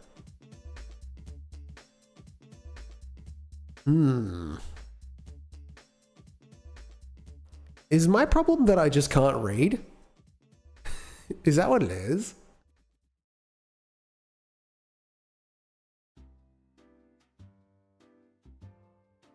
Oh, I needed a money charm earlier. Okay. And now I just can't get the score high enough. I see what you're saying, yeah. Dude, that one just went somewhere else. So I think what I'm feeling is that I should, like, be trying to get as many 1s as possible because they give me like a massive boost, right? And then I can take more of that. That doesn't really do much for me, so let's just grab the 1. Score and re-roll. Oh no. Oh!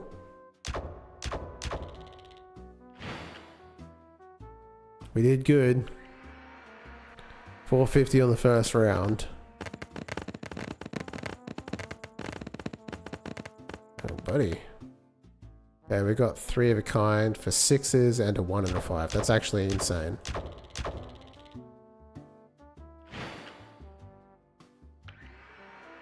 Does the luck increase as time goes on? What the heck? Okay.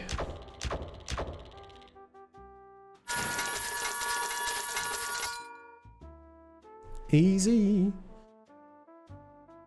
Base earnings 1 times 20. Okay, I see. My issue is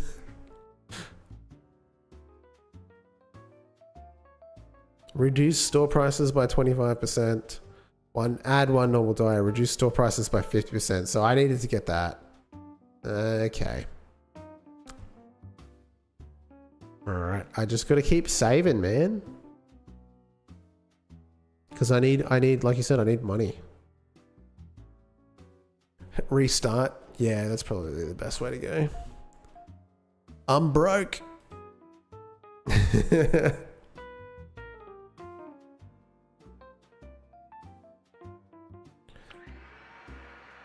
500. That seems like such an achievable goal now that I've made it further up.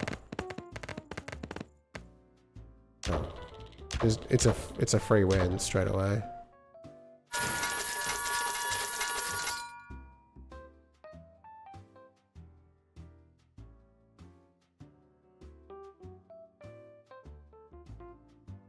Life gain, add an additional life, 10 points per bounce. Do I just re-roll? Do I take the chance for a re-roll? And, or add a normal die. That's going to help me get through.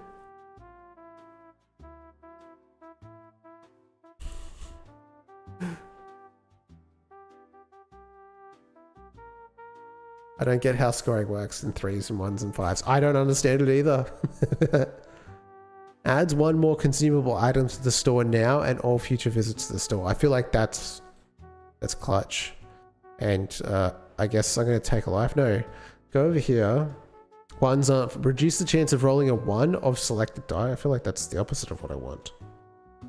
Base rank 3. 25% increase in rank bonus for playing a 3. 25% increase in face rank bonus. Reduce the chance of rolling 6 on a selected die. 6 needs a flex. I don't understand how that works. And I also don't understand why I would want that. You know what I'm saying?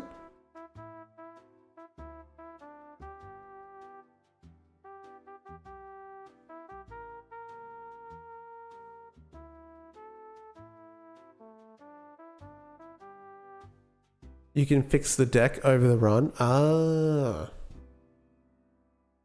Because you collect all of these or whatever.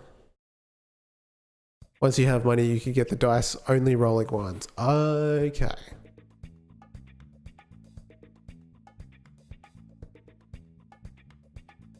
Okay, well, I'm just going to go next round. I'm tempted to reroll. I have been tempted. 6 of kind, 50%. 3's freeze. Remove the 3-sided sides from selected die. Right? Like, I feel like that's 2 of a kind. I'm going to pick that up as well. Okay, next round.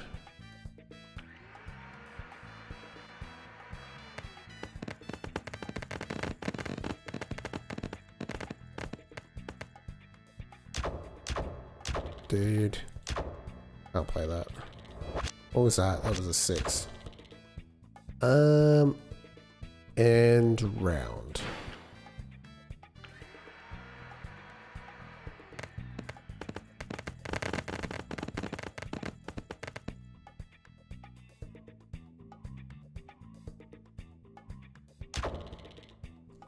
Four, 4, 6, 6.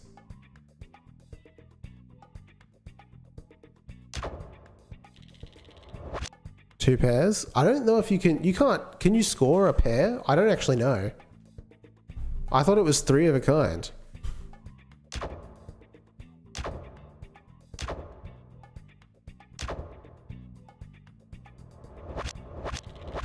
Coming soon. Oh, okay.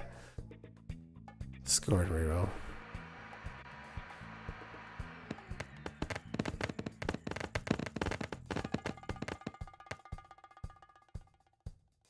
guys are going to sort themselves out. There you go.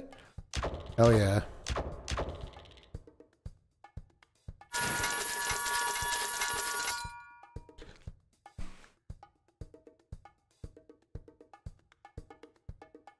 Two 20s at 40. 40 money.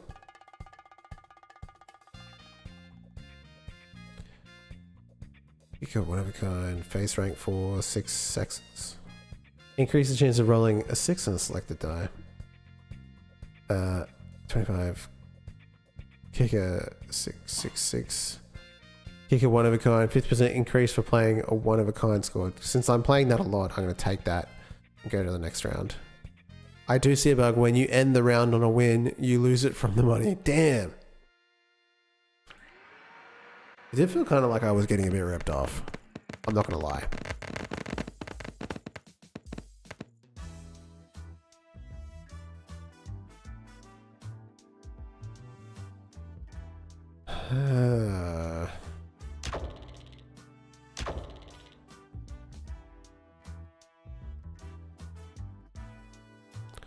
If you're going to win, okay.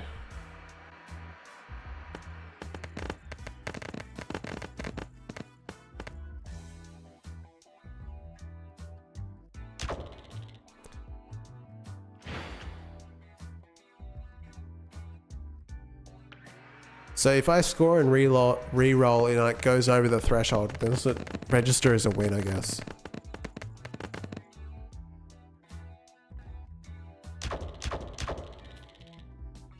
$240.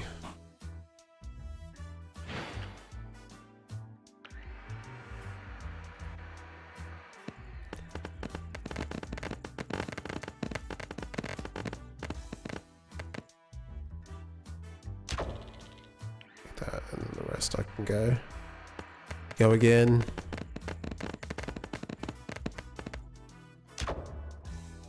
One, two, three, 5, and then 6. Not quite scoring right. Oh, I can't click. What the hell?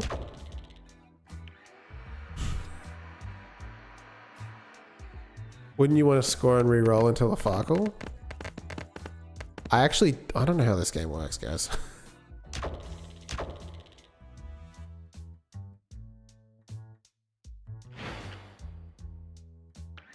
Dude, we are going down to the line.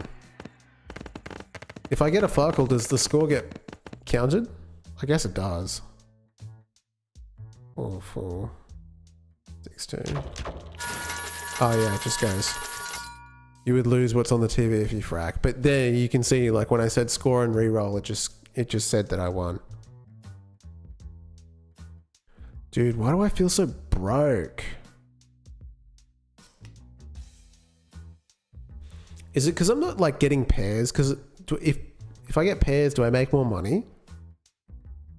Need money, make more. It's 20% interest on your current money at the end of the round. Like I need this. I only have $35 though.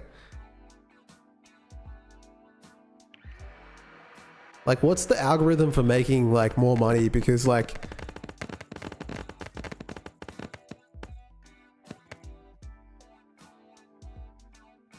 cost of living, yeah, dude, tell me about it. It's insane.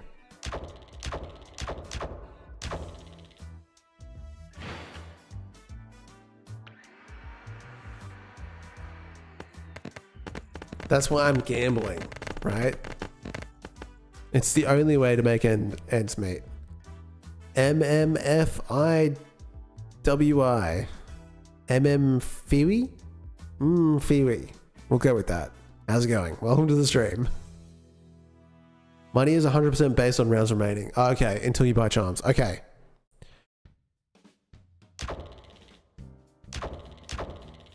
Alright. The total score, selected score is 500. Total score, and then I score and reroll? Oh, shit. Mathing wasn't mathing. Ooh. Oh, I actually got something. Oh my god. One-off winning. Damn.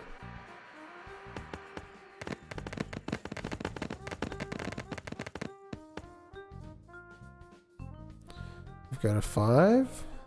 4, 6, 4 4s.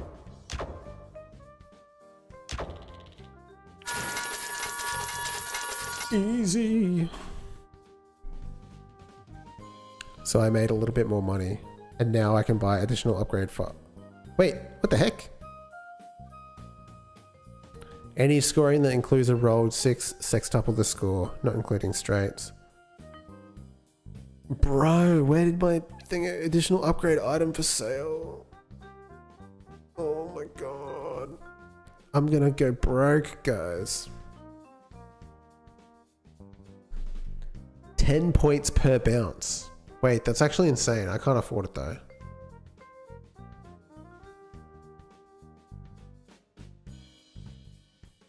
And that is to do with this. 5 dives. Removes 5 sides from selected die. I can't afford it. 50% increase in kicker bonus for playing one of a kind scored. I'll just go with that. By the 2 losses. I don't know what that means. I'm so bad at this. Dude, I'm so bad at these kind of games. It's actually in...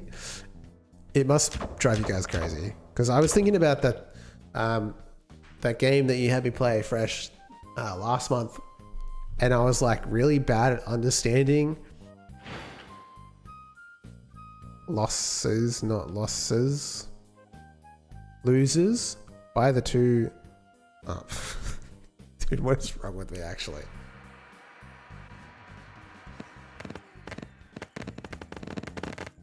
You just add an easy mode. Yeah. I mean, I think you do need to add a streamer mode to make me look good. You know what I'm saying? 2, 3, 5, and we got some 6s. So I guess we'll just grab that and keep going.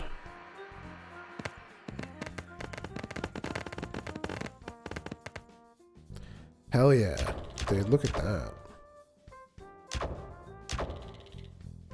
Selected score. Huge. So you get $20 times the amount. So you get 20. Oh, I fracked.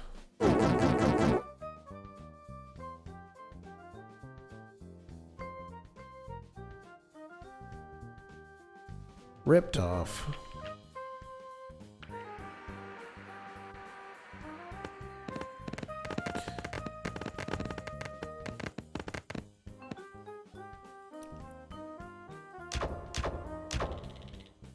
$600?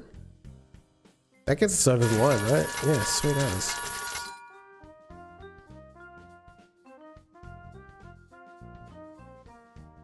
Base earnings. Dude, life gain on sale. Reduces the price. I don't have enough money. Clearance reduces the price. Man, I'm broke, dude. Oh no. Increased chance of 5s on selected die. 5s don't jive. Reduces the chance of rolling a 5 on selected die. Base rank 5, 25 increase in bonus. I can't afford. Face rank 3, 25% increase in face rank bonus. Should I even spend money? I feel like I need to save up so I can actually buy something.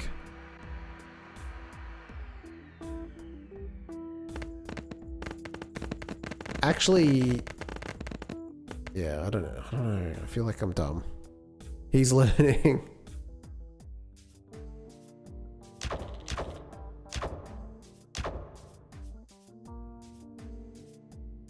What else is there? Is it just a 3?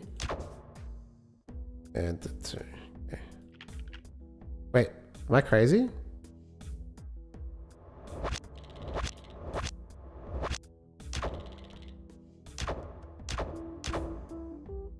Fours don't count?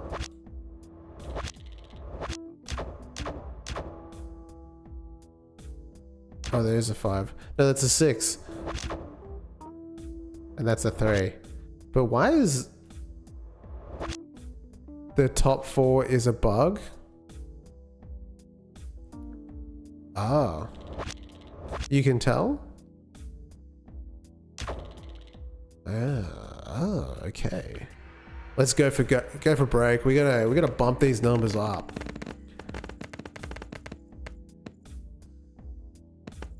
Not bad.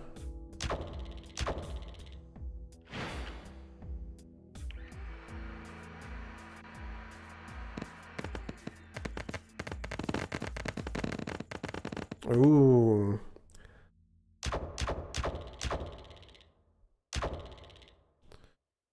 Current goal 2000. That doesn't quite get us there. Is there anything? Is there? No, that's just a 3. God damn, now I can't pick these up. We're gonna do it. We're gonna make it.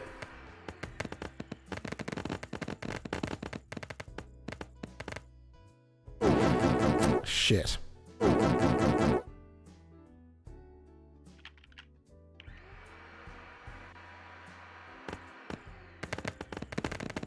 First turn frack.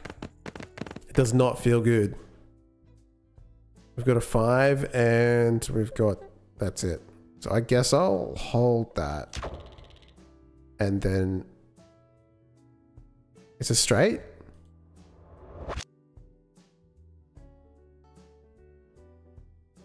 It's like 2, 3, 4, 5, 6.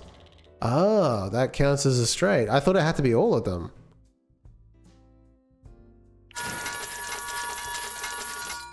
Yeah, I thought it had to be more than that. Hey, we made it.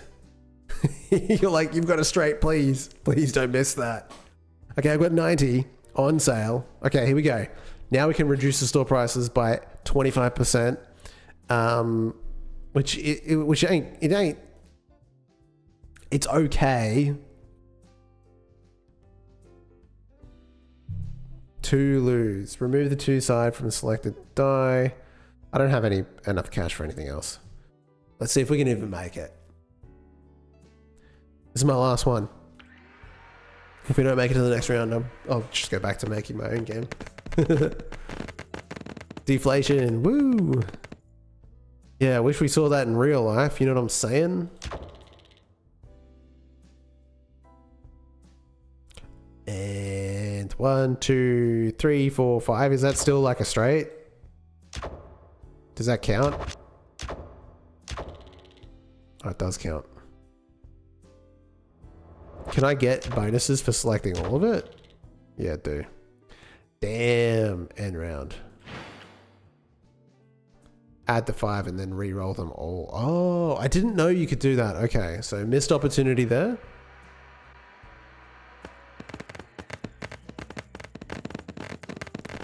Reroll would have reset them. Okay. Lessons for next time.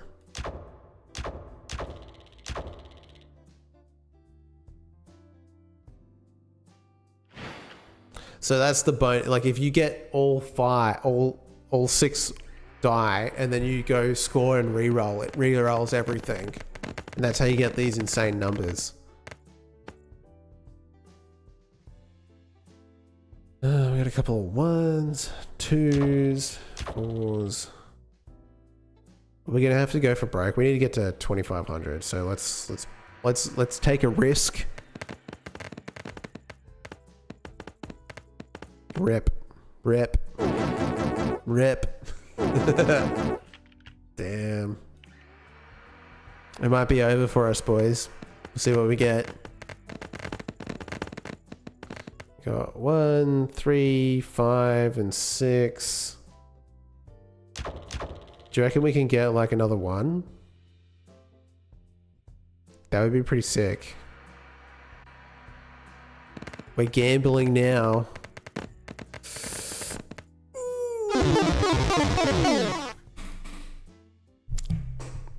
I've lost all my money. It's over for me, boys. My wife is going to kick me out. I'm going to end up on the streets. But I live in a tropical country, so that's honestly not that bad. I'll just go sleep on the beach.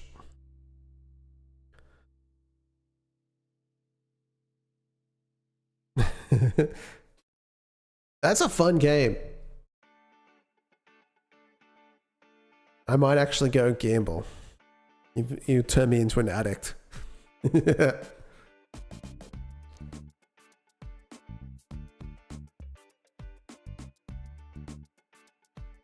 Did you play the Bazaar? No, I haven't played it since. Sorry.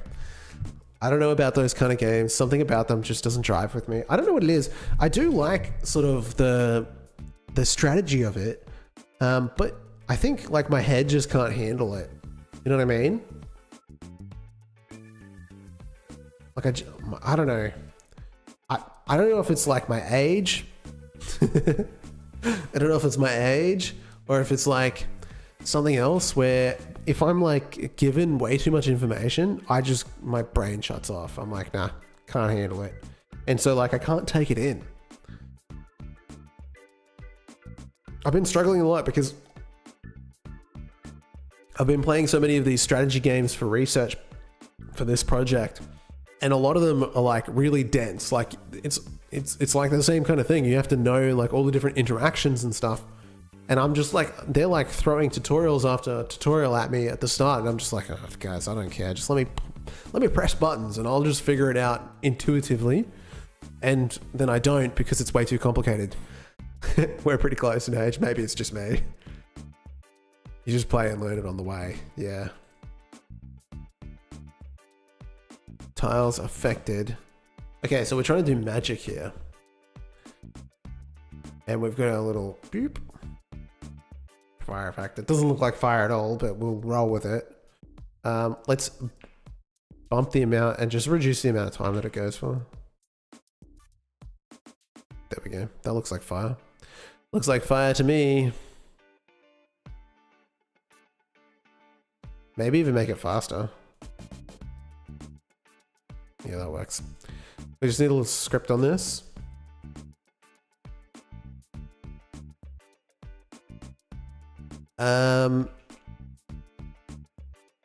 Effect, ability effect. We'll just call it ability effect.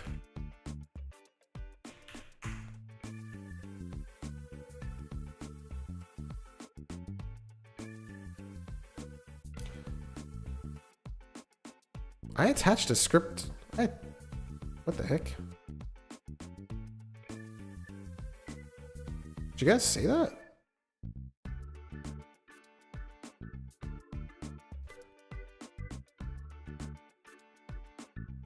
This is on my NAS. Maybe it's not happy about that. Oh, it gets... Holy shit. Okay. Okay. My bad, guys. That's embarrassing. Okay. I know what I'm doing, guys. I'm a professional person.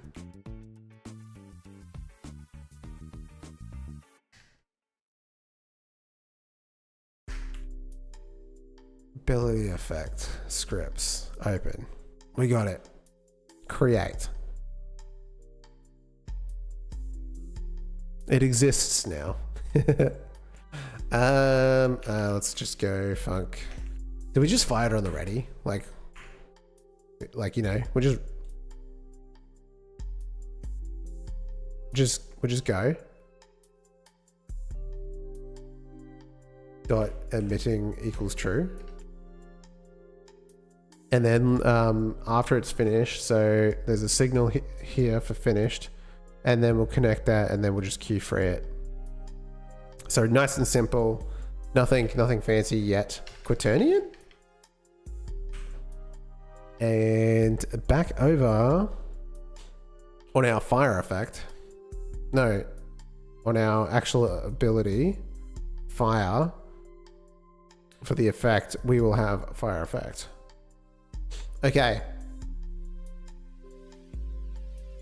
So now we've got all the building blocks put together to actually make something happen, I think. So what we want to do is we have to just code everything now. You know? So this is going to take place in the turn controller, which is really just like the thing that manages whose turn it is, but also it does player input and processing the input. Same for the AI, it processes the AI's input. So maybe it's more of it's not just a turn controller. Yes, it is in charge of making sure only one person. It knows who goes next, you know? But we need a new button. And we need a window. So there's a couple of things to do, right? Like if I go to level 2, just give like one of these guys the ability. Those two are editable children. So I guess if I add the ability to use fire, the AI won't be able to do it anyway. So it's not that big a deal if I just add it to the base character. What did I press? Just cut everything out. The fire. Did I make that a... Okay, so it's an array of abilities. Okay. So now we need to set up our UI for that. And I guess I'll just have another button here for magic. Obviously, it's very placeholdery. Magic? Ability? Do we want to just keep it basic? I don't want to... Not a huge fan of the word magic.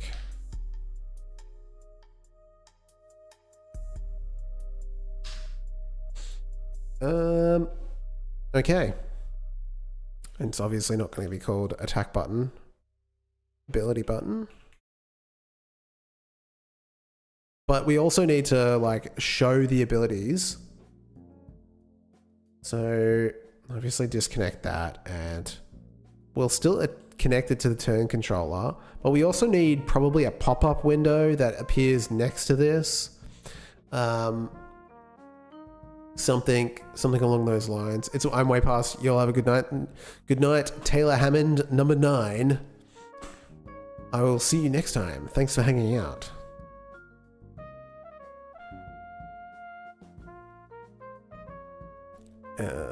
Connect. There we go. Did I hit cancel again? Okay, so that'll just be blank for now because it's not going to do anything. And then I need like a window, not within this, but like a pop-up window, pop-up container, pop-up menu, a modal window used to display a list of options. That's essentially what it is, right?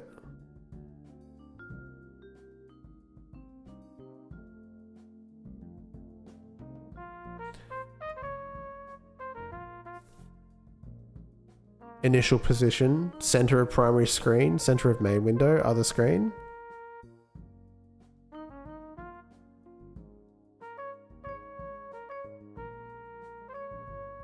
I don't know if I want it to be a pop-up window. It's an interesting choice, isn't it? Probably better off rather than making an entire another viewport. There's another container, a menu bar, a horizontal menu bar that creates a menu for each pop-up menu. Child. I don't know what this looks like, man. I've never used this before. And does it need children for like pop-up menu? A horizontal, well, let's read. A horizontal menu bar that creates a menu for each pop-up menu child. New items are created by adding pop-up menus to this node. Item title is determined by window title. Huh. Item title can be removed by set window title. Pop-up menu. A menu button. What is this? A button that brings up a pop-up menu when clicked. To create new items inside the pop-up menu, get add item name. You can also create them directly from Godot's editor inspector.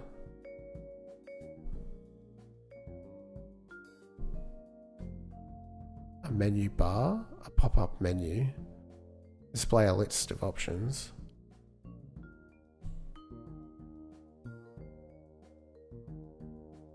Maybe I do want it to be this.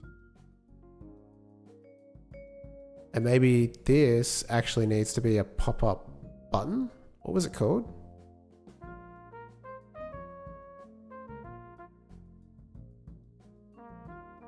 A menu button. I really want to know what these look like now.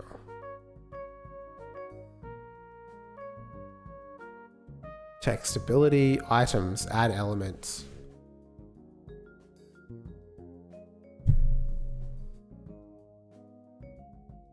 Ah.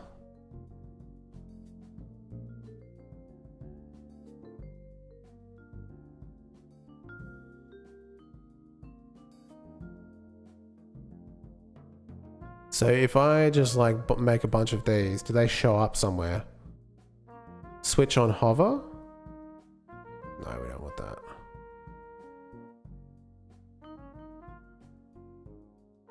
We are testing. We're testing. Ah, yes. Okay, yeah, that's kind of what I want, right? Like, I just want it to show like all the abilities that you can do, essentially. So that's easy enough.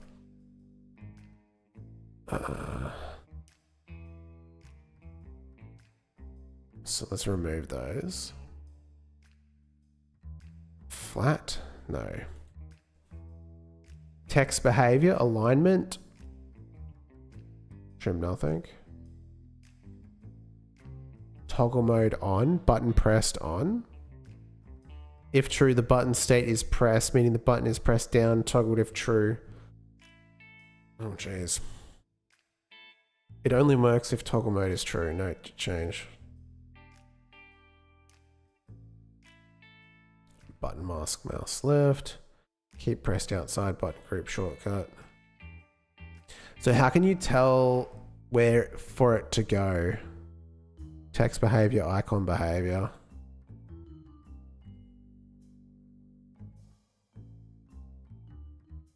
Because that's the other thing as well. I kind of want it to open to the right. About to pop up.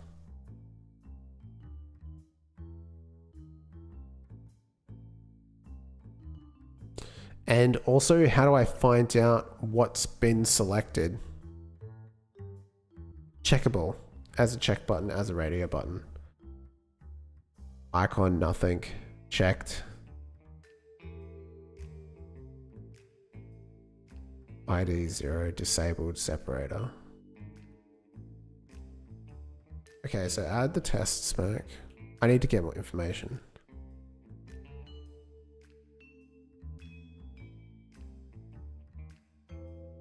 Test 3. And yeah, I don't know. Like, do I just get that? Like, when it goes pressed, is it possible for me to just like read that information in? Like, it would be better if it just came through, I guess, but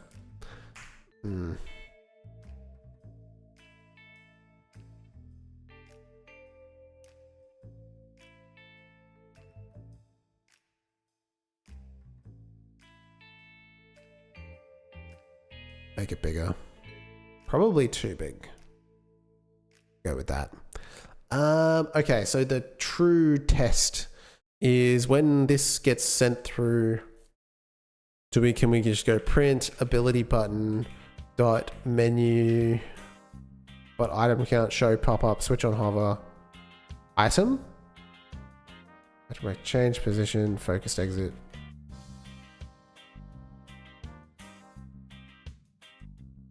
I'm gonna have to read the docs, eh?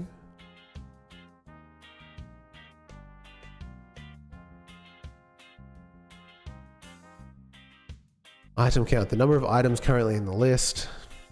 Okay, so menu button, a button that brings up a pop-up menu and click to create new items within the pop-up menu. Get pop-up, no, add item. Get pop-up. Ah.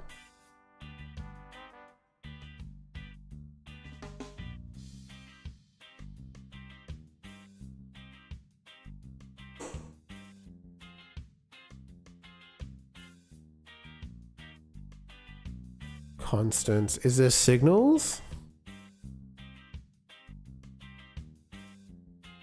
Oh my goodness. Index pressed. This is very complicated.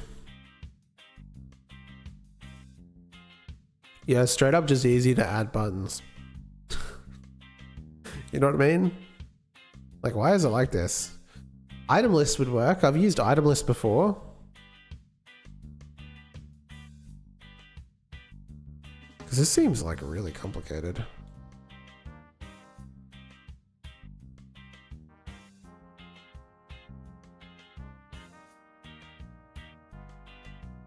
Oh, excuse me. Incremental search like item list in tree. Pop-up menu supports searching within the list while control is focused. Press the key that matches the first letter of the item's name to select the first item starting with the given letter.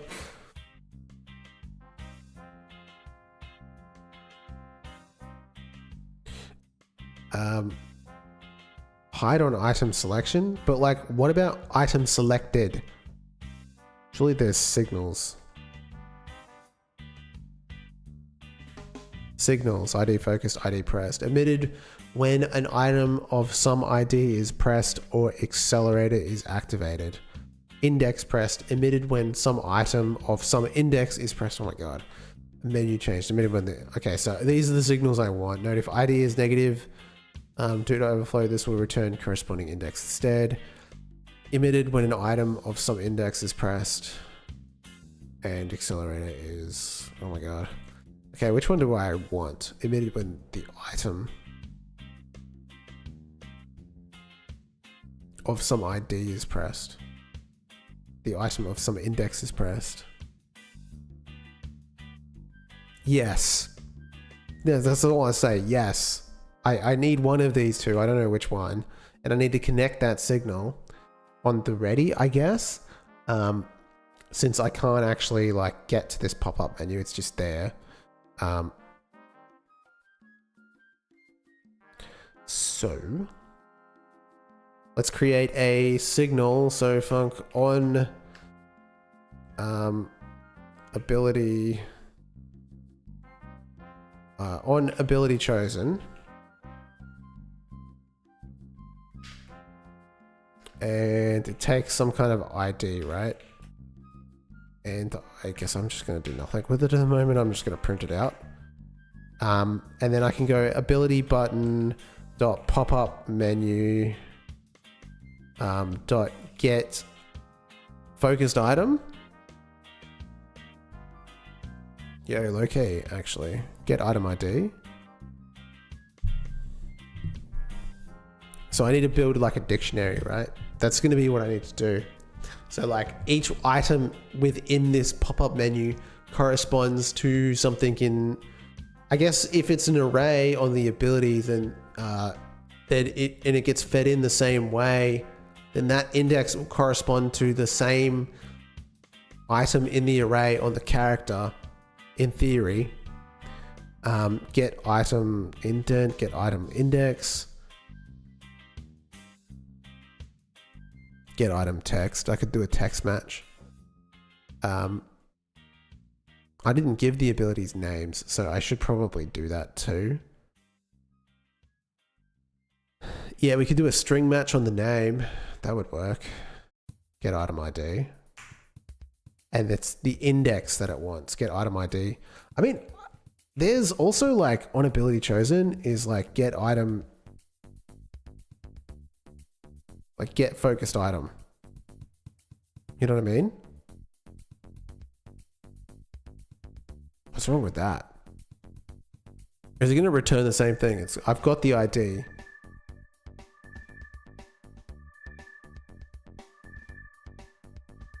Hang on a second. Because I've got the ID. So,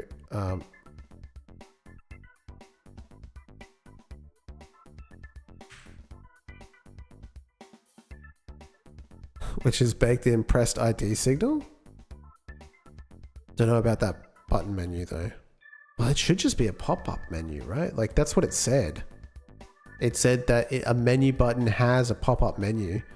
But then when I went and looked at the signals here, I only had ID focus pressed, index pressed, and menu changed. Pressed ID signal, nothing there.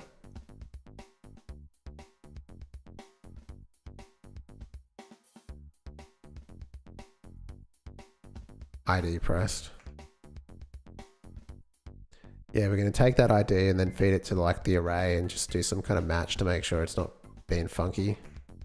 And then I think it should be okay. ID pressed. It's kind of weird, eh? I'm not a huge fan.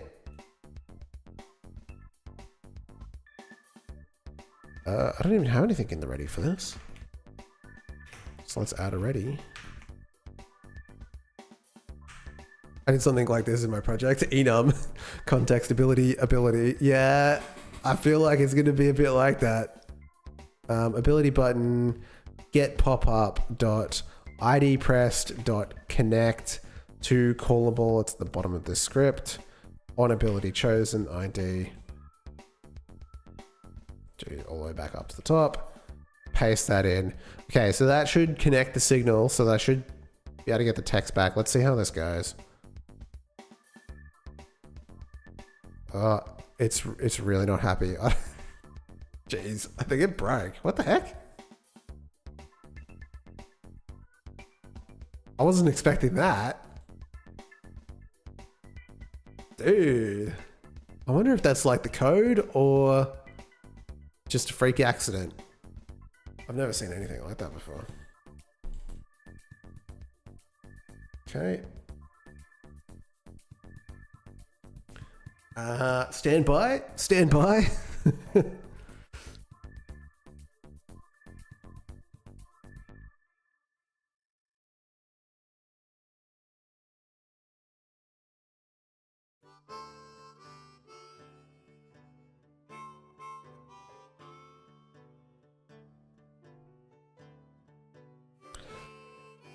Dude. Oh, let's just run it again. If it crashes, then we know it was to do with that. And then... yeah, I think it might be cooked. Oh no, it's okay. It's alright. Test 2. Test 3. Okay, so I'm getting the ability back. So that works. That's good.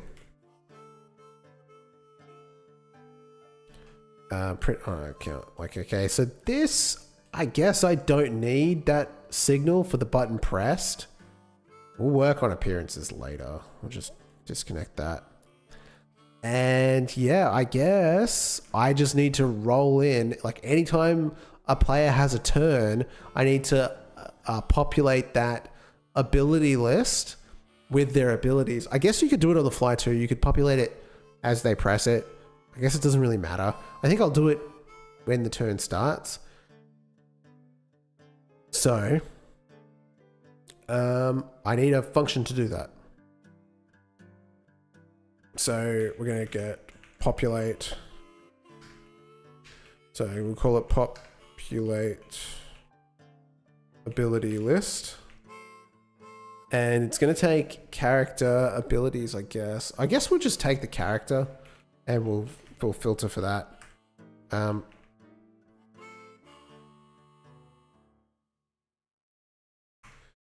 So we'll go over abilities, which is ability. Actually, it's an array, isn't it? Of abilities. I don't really need to store that. I wonder if you can just go like ability button dot add item. Oh, how do we add items?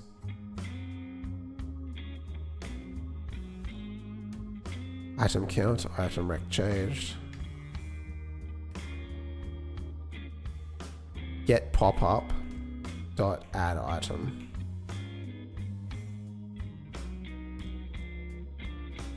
Okay, so it wants a label. Okay, so we're gonna have to loop, right?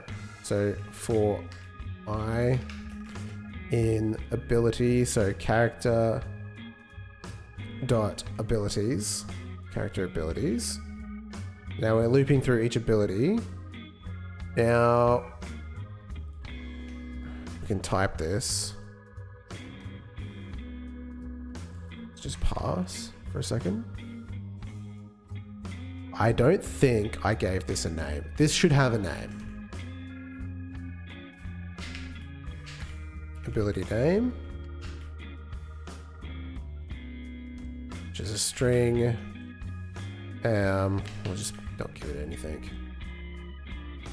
And then let's go back to our fire ability and give it a name, fire.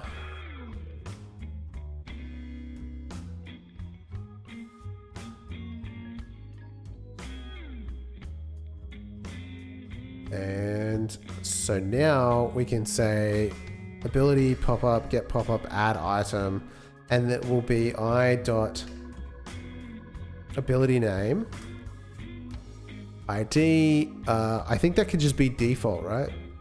-1 acceleration key. So I just do that. And then the button. I'll just remove all of these.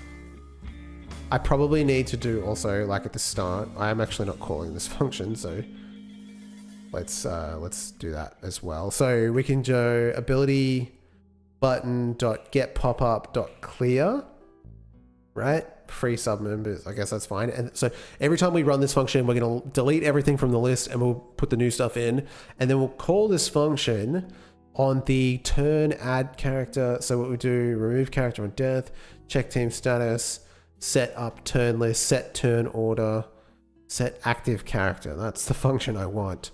So if not, turn order is empty, of pop front, refresh, active character change, set up turn list, active character equals pop up list. So, refresh available moves. Is that getting called set active character? Refresh available moves. Okay, so it goes around. Right, I see. Right, so we have this function which gets called every time AI. This gets called when AI is called as well. Move button disabled equals false. Move button disabled equals false. Set player type. Sorry, I'm just forgetting how I did this. Set player type. Active character changed. Refresh. If not, turn order is empty. I'll set up turn list, which in effect calls this function again. And then refresh available moves, set player type, active character, player input show, request. Okay, so that's how it works. This is fine. This is safe to do. We can call this function here, populate ability list, and we'll pass in the active character, which is like whoever's turn it is right now, which has been set right above it, right before you call that function. Okay. Everything will work. I promise. I understand exactly what's going on. I mean, it says fire. Is he the only one that has the ability? The AI has got go ability. He's got fire too. I think they both have the ability though. So to make things a little bit more interesting, let's just remove, let's make this guy unique. Let's just go make local and remove his abilities. What if it's empty? I think it's fine if it's empty, right? This guy has fire. Not that anything happens when you press that button. It's just blank if you don't have anything. Okay. We're good. Okay, we're good. So what happens when you press that button? We need to correspond back to the character abilities. So let's see as a test.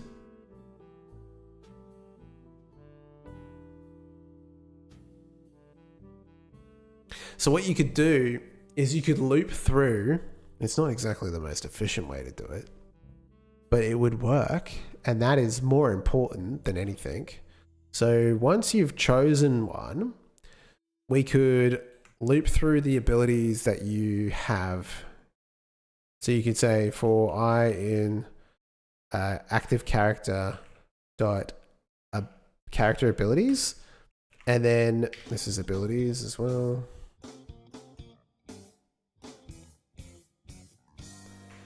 then you could say if I dot ability name is equal to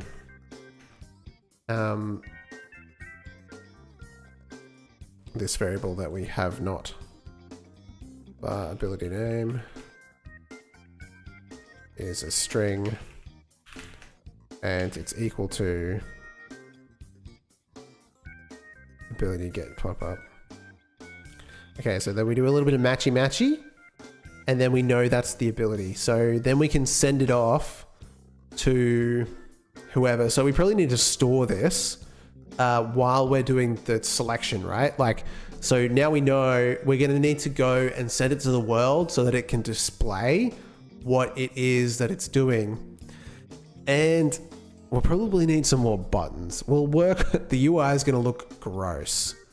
So let's just create a variable here called ability, chosen ability, I guess. It's kind of a gross name. We'll work on that. And this is just going to be an ability.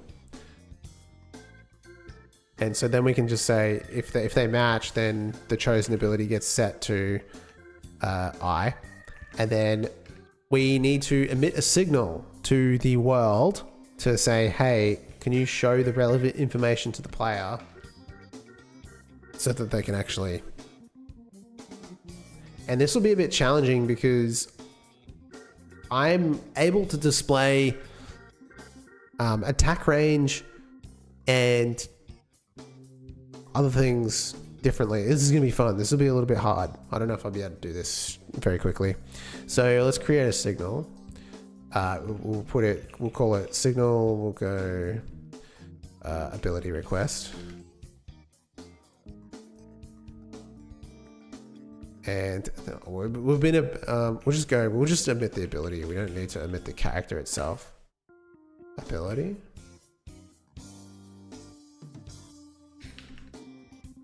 So we can break after that.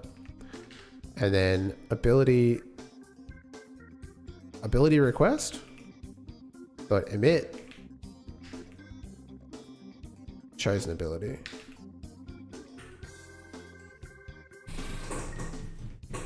Is that going to work?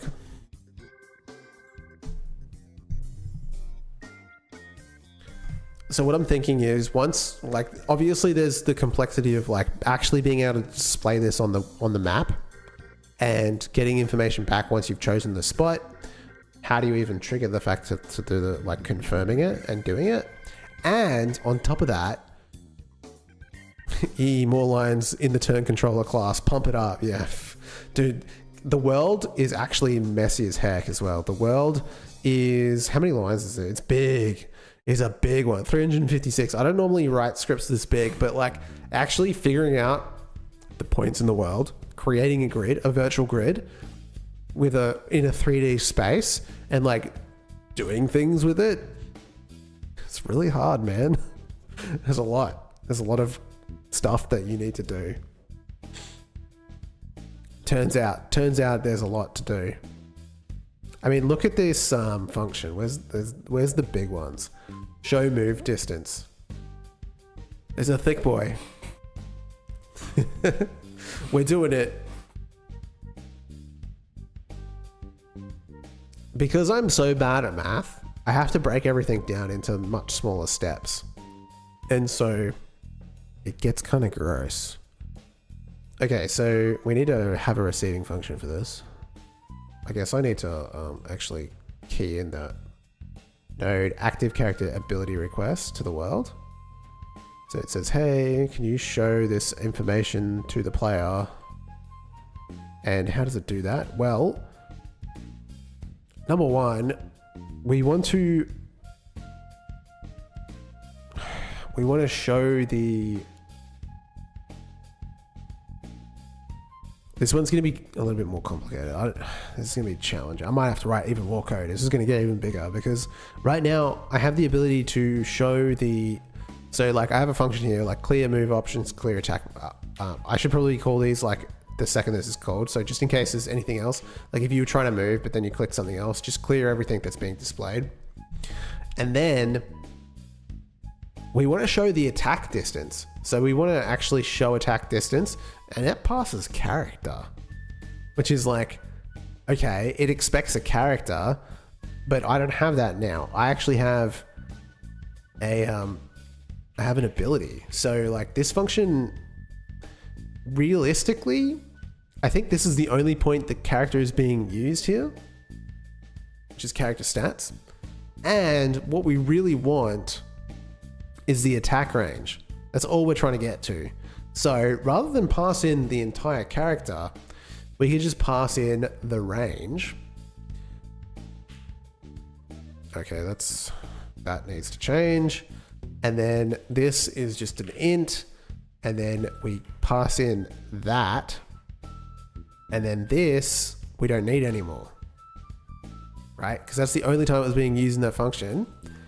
And then we go back to show attack distance. How many points is this being called? And rather than that, we can just go character.character stats dot range. Dot attack range.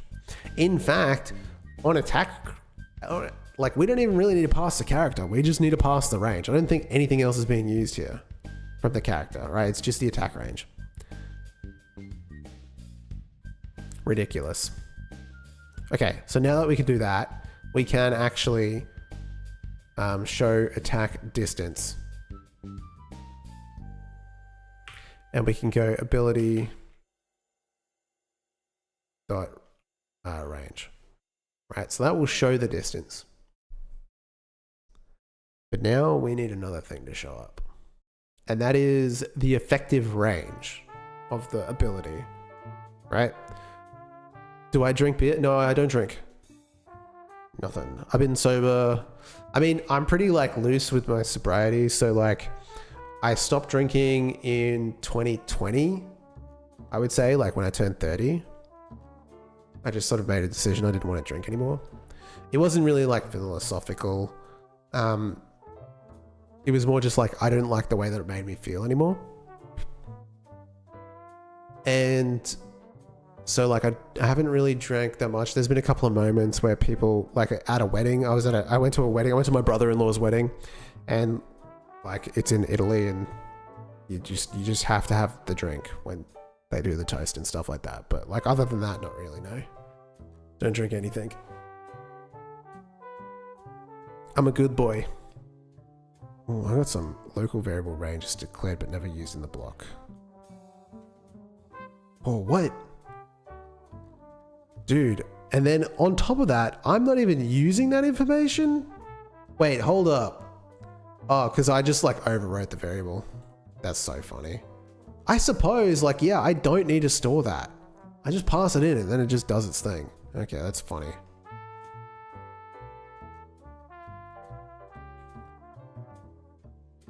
Okay, so I drank 4 liters last night. Dude, how you feeling today? That's so much. that is so much. How much is in a regular bottle? I don't know what you guys drink over in the European lands.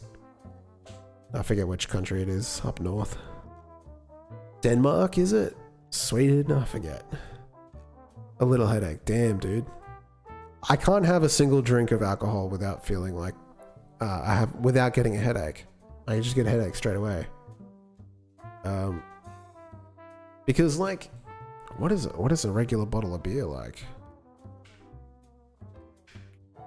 Or were you drinking like schooners and stuff? I don't know what they're called over there.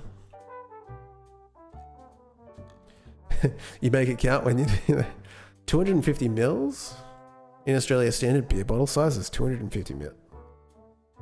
Oh, oh my god, it's way too complicated. Google AI is screwing me over. Just go to Dan Murphy's.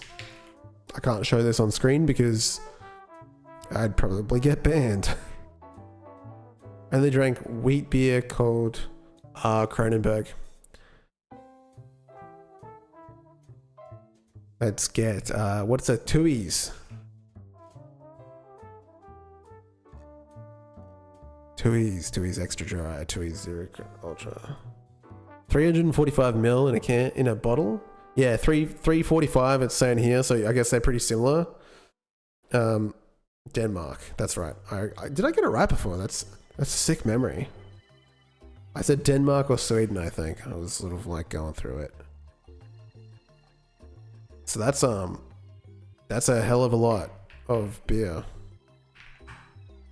That's 11 cans. Brother.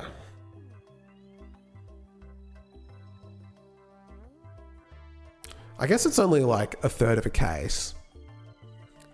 Back in the day when I was at university, it would be like we'd buy a case between like a couple of friends and you had to drink the whole thing. Otherwise it didn't count. 12 cans. There you go. It wasn't too far off. Oh, 12 cans at half a litre. Oh, the big ones. Yeah, that's right. Because in Europe, you guys get the big stuff. We're not allowed that here. We wouldn't. You can't trust an Australian with that much alcohol, to be frank. I'm just kidding. You can find that stuff. It's just not as commonly purchased.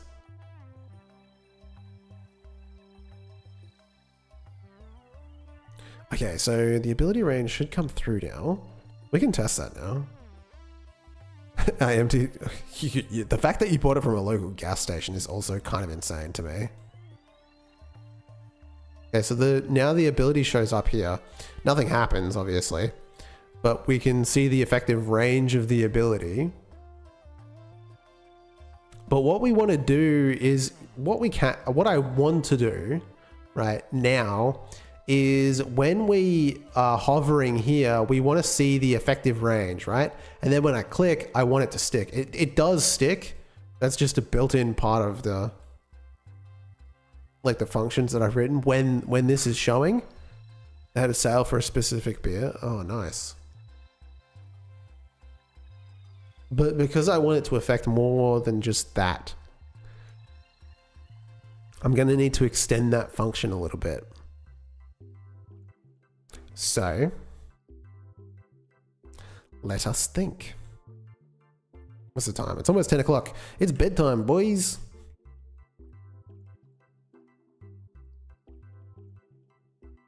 Because I'm sleepy. Okay. You know Circle K brand? I've never heard of it. What's Circle K? Oh damn, we got noises coming through. I don't know what that means. Flipping Bit is a subscriber. Huge deal. Thank you so much, Flipping Bits. I really appreciate it. It's the name of the gas station. We just have like BP. Ah, thank you so much for the Prime. Thank you for the Prime. I forget how Ninja said it. Thank you so much. I really appreciate it. Circle K. No, we don't have anything like that. We have Ampol and Shell. I have one here at the actually, you know, I got one at the bottom of my street and it's called, I forget what it says, but on the thing it says OOM, which is really funny because if you've played like World of Warcraft, that means out of mana. And I just laugh every time I see it. It's like your car has mana and it's driving. A petrol station.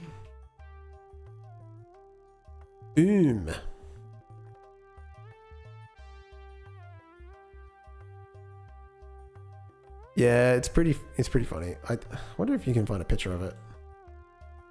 It looks like this. Energy.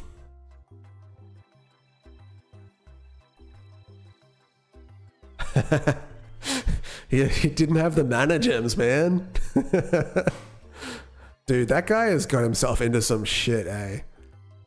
Every time I look at Reddit, every time it's just like people are mad at him for something that he said, and it's like, bro, you just gotta like keep your head down, man. I don't know.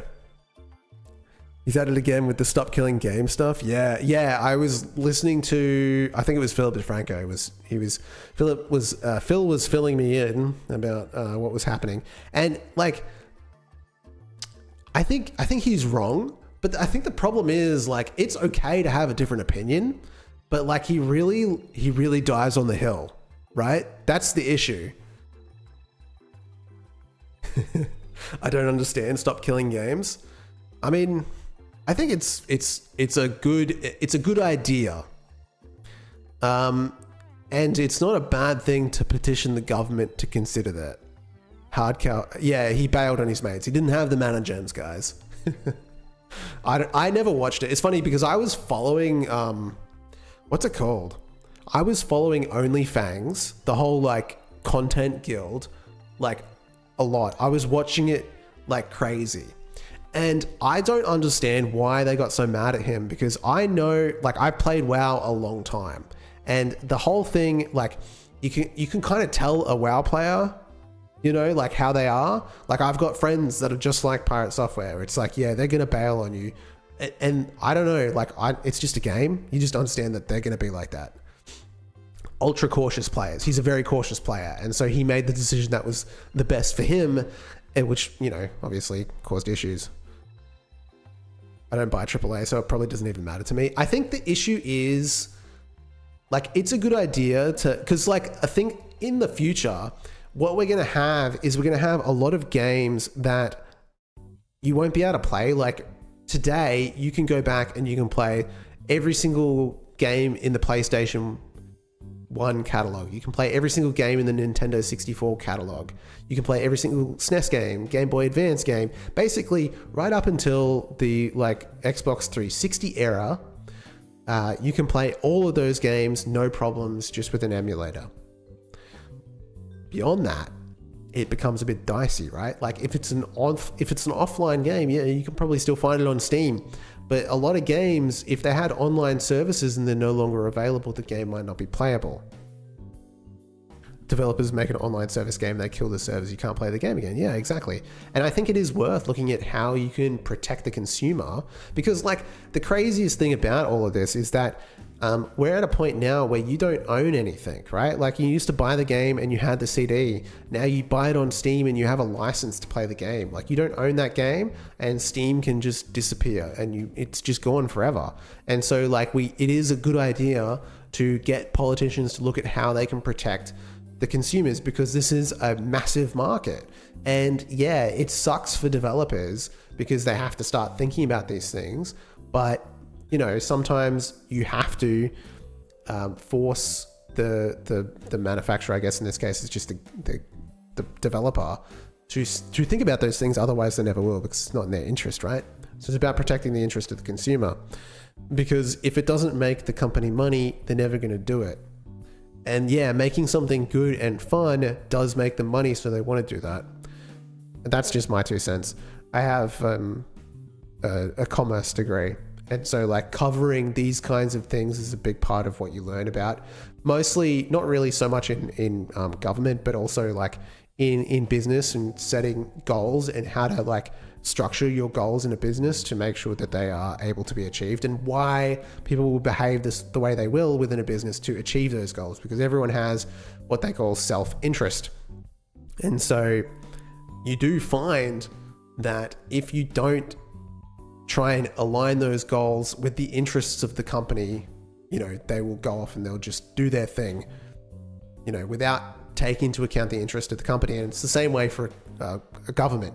You want to make sure that you can align the goals of the developers with what is best for the consumer. And a lot of the time, sometimes that just means putting something in that the developer isn't going to like to do.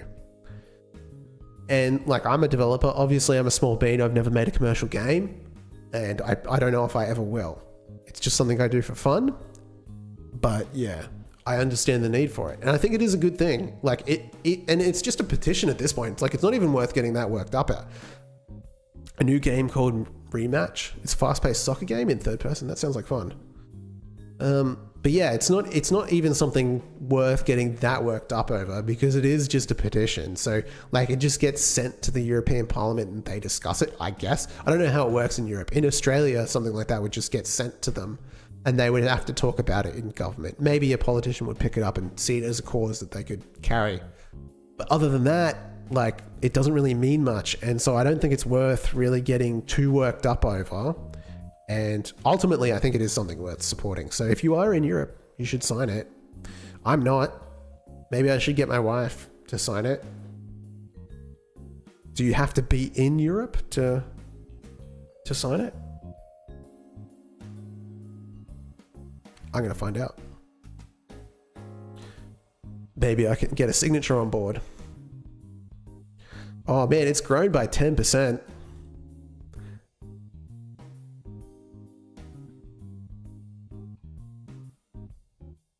Sign the EU petition. Select your country. Step 1. Oh damn, yeah, we're growing. Go here, open another tab, EU Citizens Initiative. Step 2. Select the language, select the country you're a citizen of. If applicable, fill in the checkboxes. Sorry, I'm just trying to see if I can even fill this form in.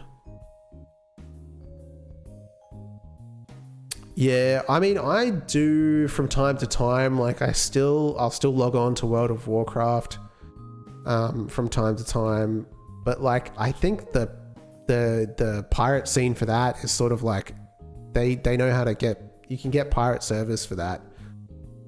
So I'm not too worried about that ever disappearing. Select your country. I don't know how this works. Italy. Carta d'identità, passport. Okay, I suppose we could fill this out. Full name, family name. She might not want to, and that's okay if she doesn't want to. Fill it out on my behalf. I'll do that later.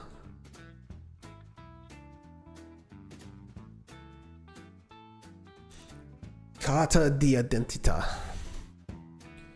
What's the time? It's 10 o'clock. I think it's time to log off. And I'll crack on this, but I'll do it offline because I don't know. I've got to write the script. I'm only 1,000 words in. Hey, joining pretty late, but could you show the path highlighting? Cursor start. Oh yeah, sure. Path highlighting is Do you just mean the red line? It's a lot. I spent a lot of time trying to figure out what to do. And then it's a hack, right? So that red line is just a mesh. And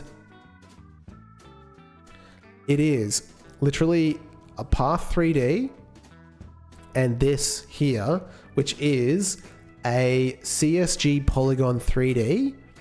So you can like add, what you do is you add a CSG polygon, if I can spell, right? And you can choose for it to be a path, right? And then it wants a path, right? And you can assign a path node, right? So you assign a path node. You also have to like define its size. So you'll see that this is just like a square, right? So on the, let's delete this. In the middle of the world, there is a path. It's just just a tiny little square.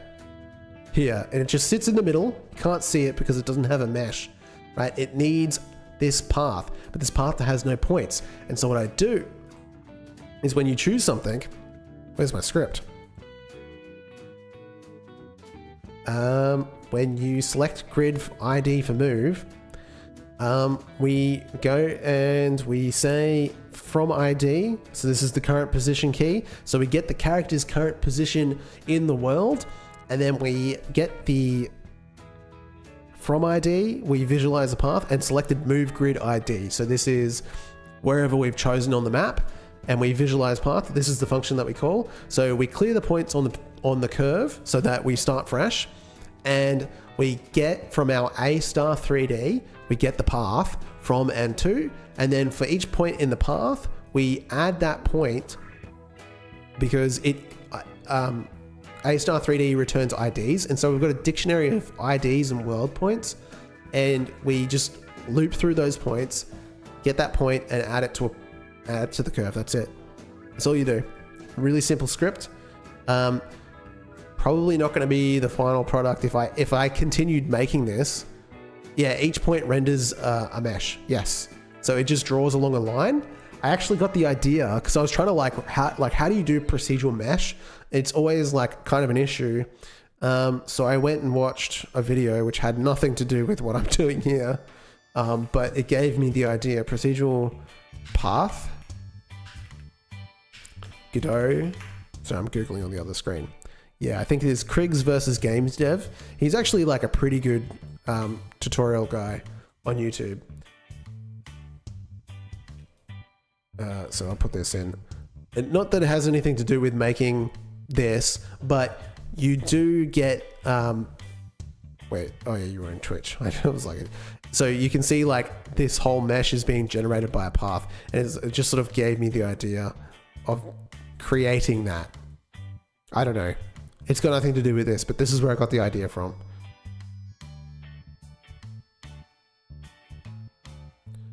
I think it's this one. I don't know. Doesn't matter. Anyway, guys. It just... I think with the material, it could look a little bit better. There's like some polishing that could be done on that. It's very hacky, but it works. I kind of want it to be... What I wanted it to be was like more 2D, like a 2D arrow that sort of like weaves its way to the point, but we'll see how we go with that. Because I feel like you could do it with a tile map or something like that. Grid. You could do it with a grid map, and you could like load in the grid above like this grid and stuff like that, maybe. But that seems very technical. This works. It does look a little bit strange if you like go up the stairs and stuff. See if I can go up the stairs. Might take a few moves.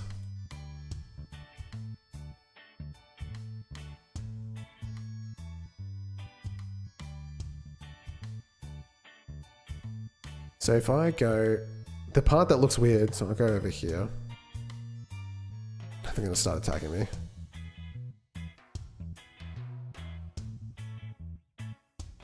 So if I move, I've got a thing here where you can go to the top. See how it like doesn't draw? It draws on the side. So there's some weird stuff that I need to work out there. It's like the issue I think I have with a little bit of it is that... Also, I just realized that's a diagonal. It shouldn't... I haven't updated... I've got some stuff happening in this function that I need to fix that I was doing for the video. But yeah, the point is, it can be a little bit dodged sometimes. I think a part of the issue is that the actual grid line points are like in the corner and you have to like add an offset or something. I don't know. It doesn't look 100%. You know what I mean? Anyway. I'm gonna get out of here. Should we raid? We've got enough people, eh?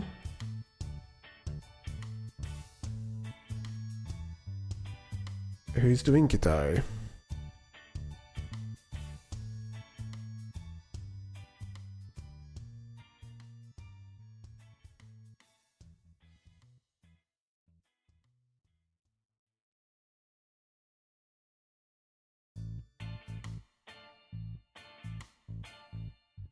I like fish. Okay. I don't like fish at all. Can't stand them.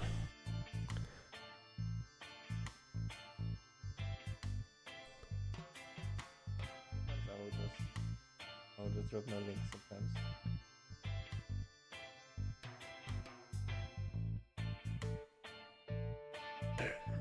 I'm gonna go here.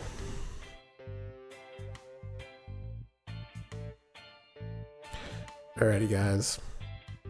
I will see you next time.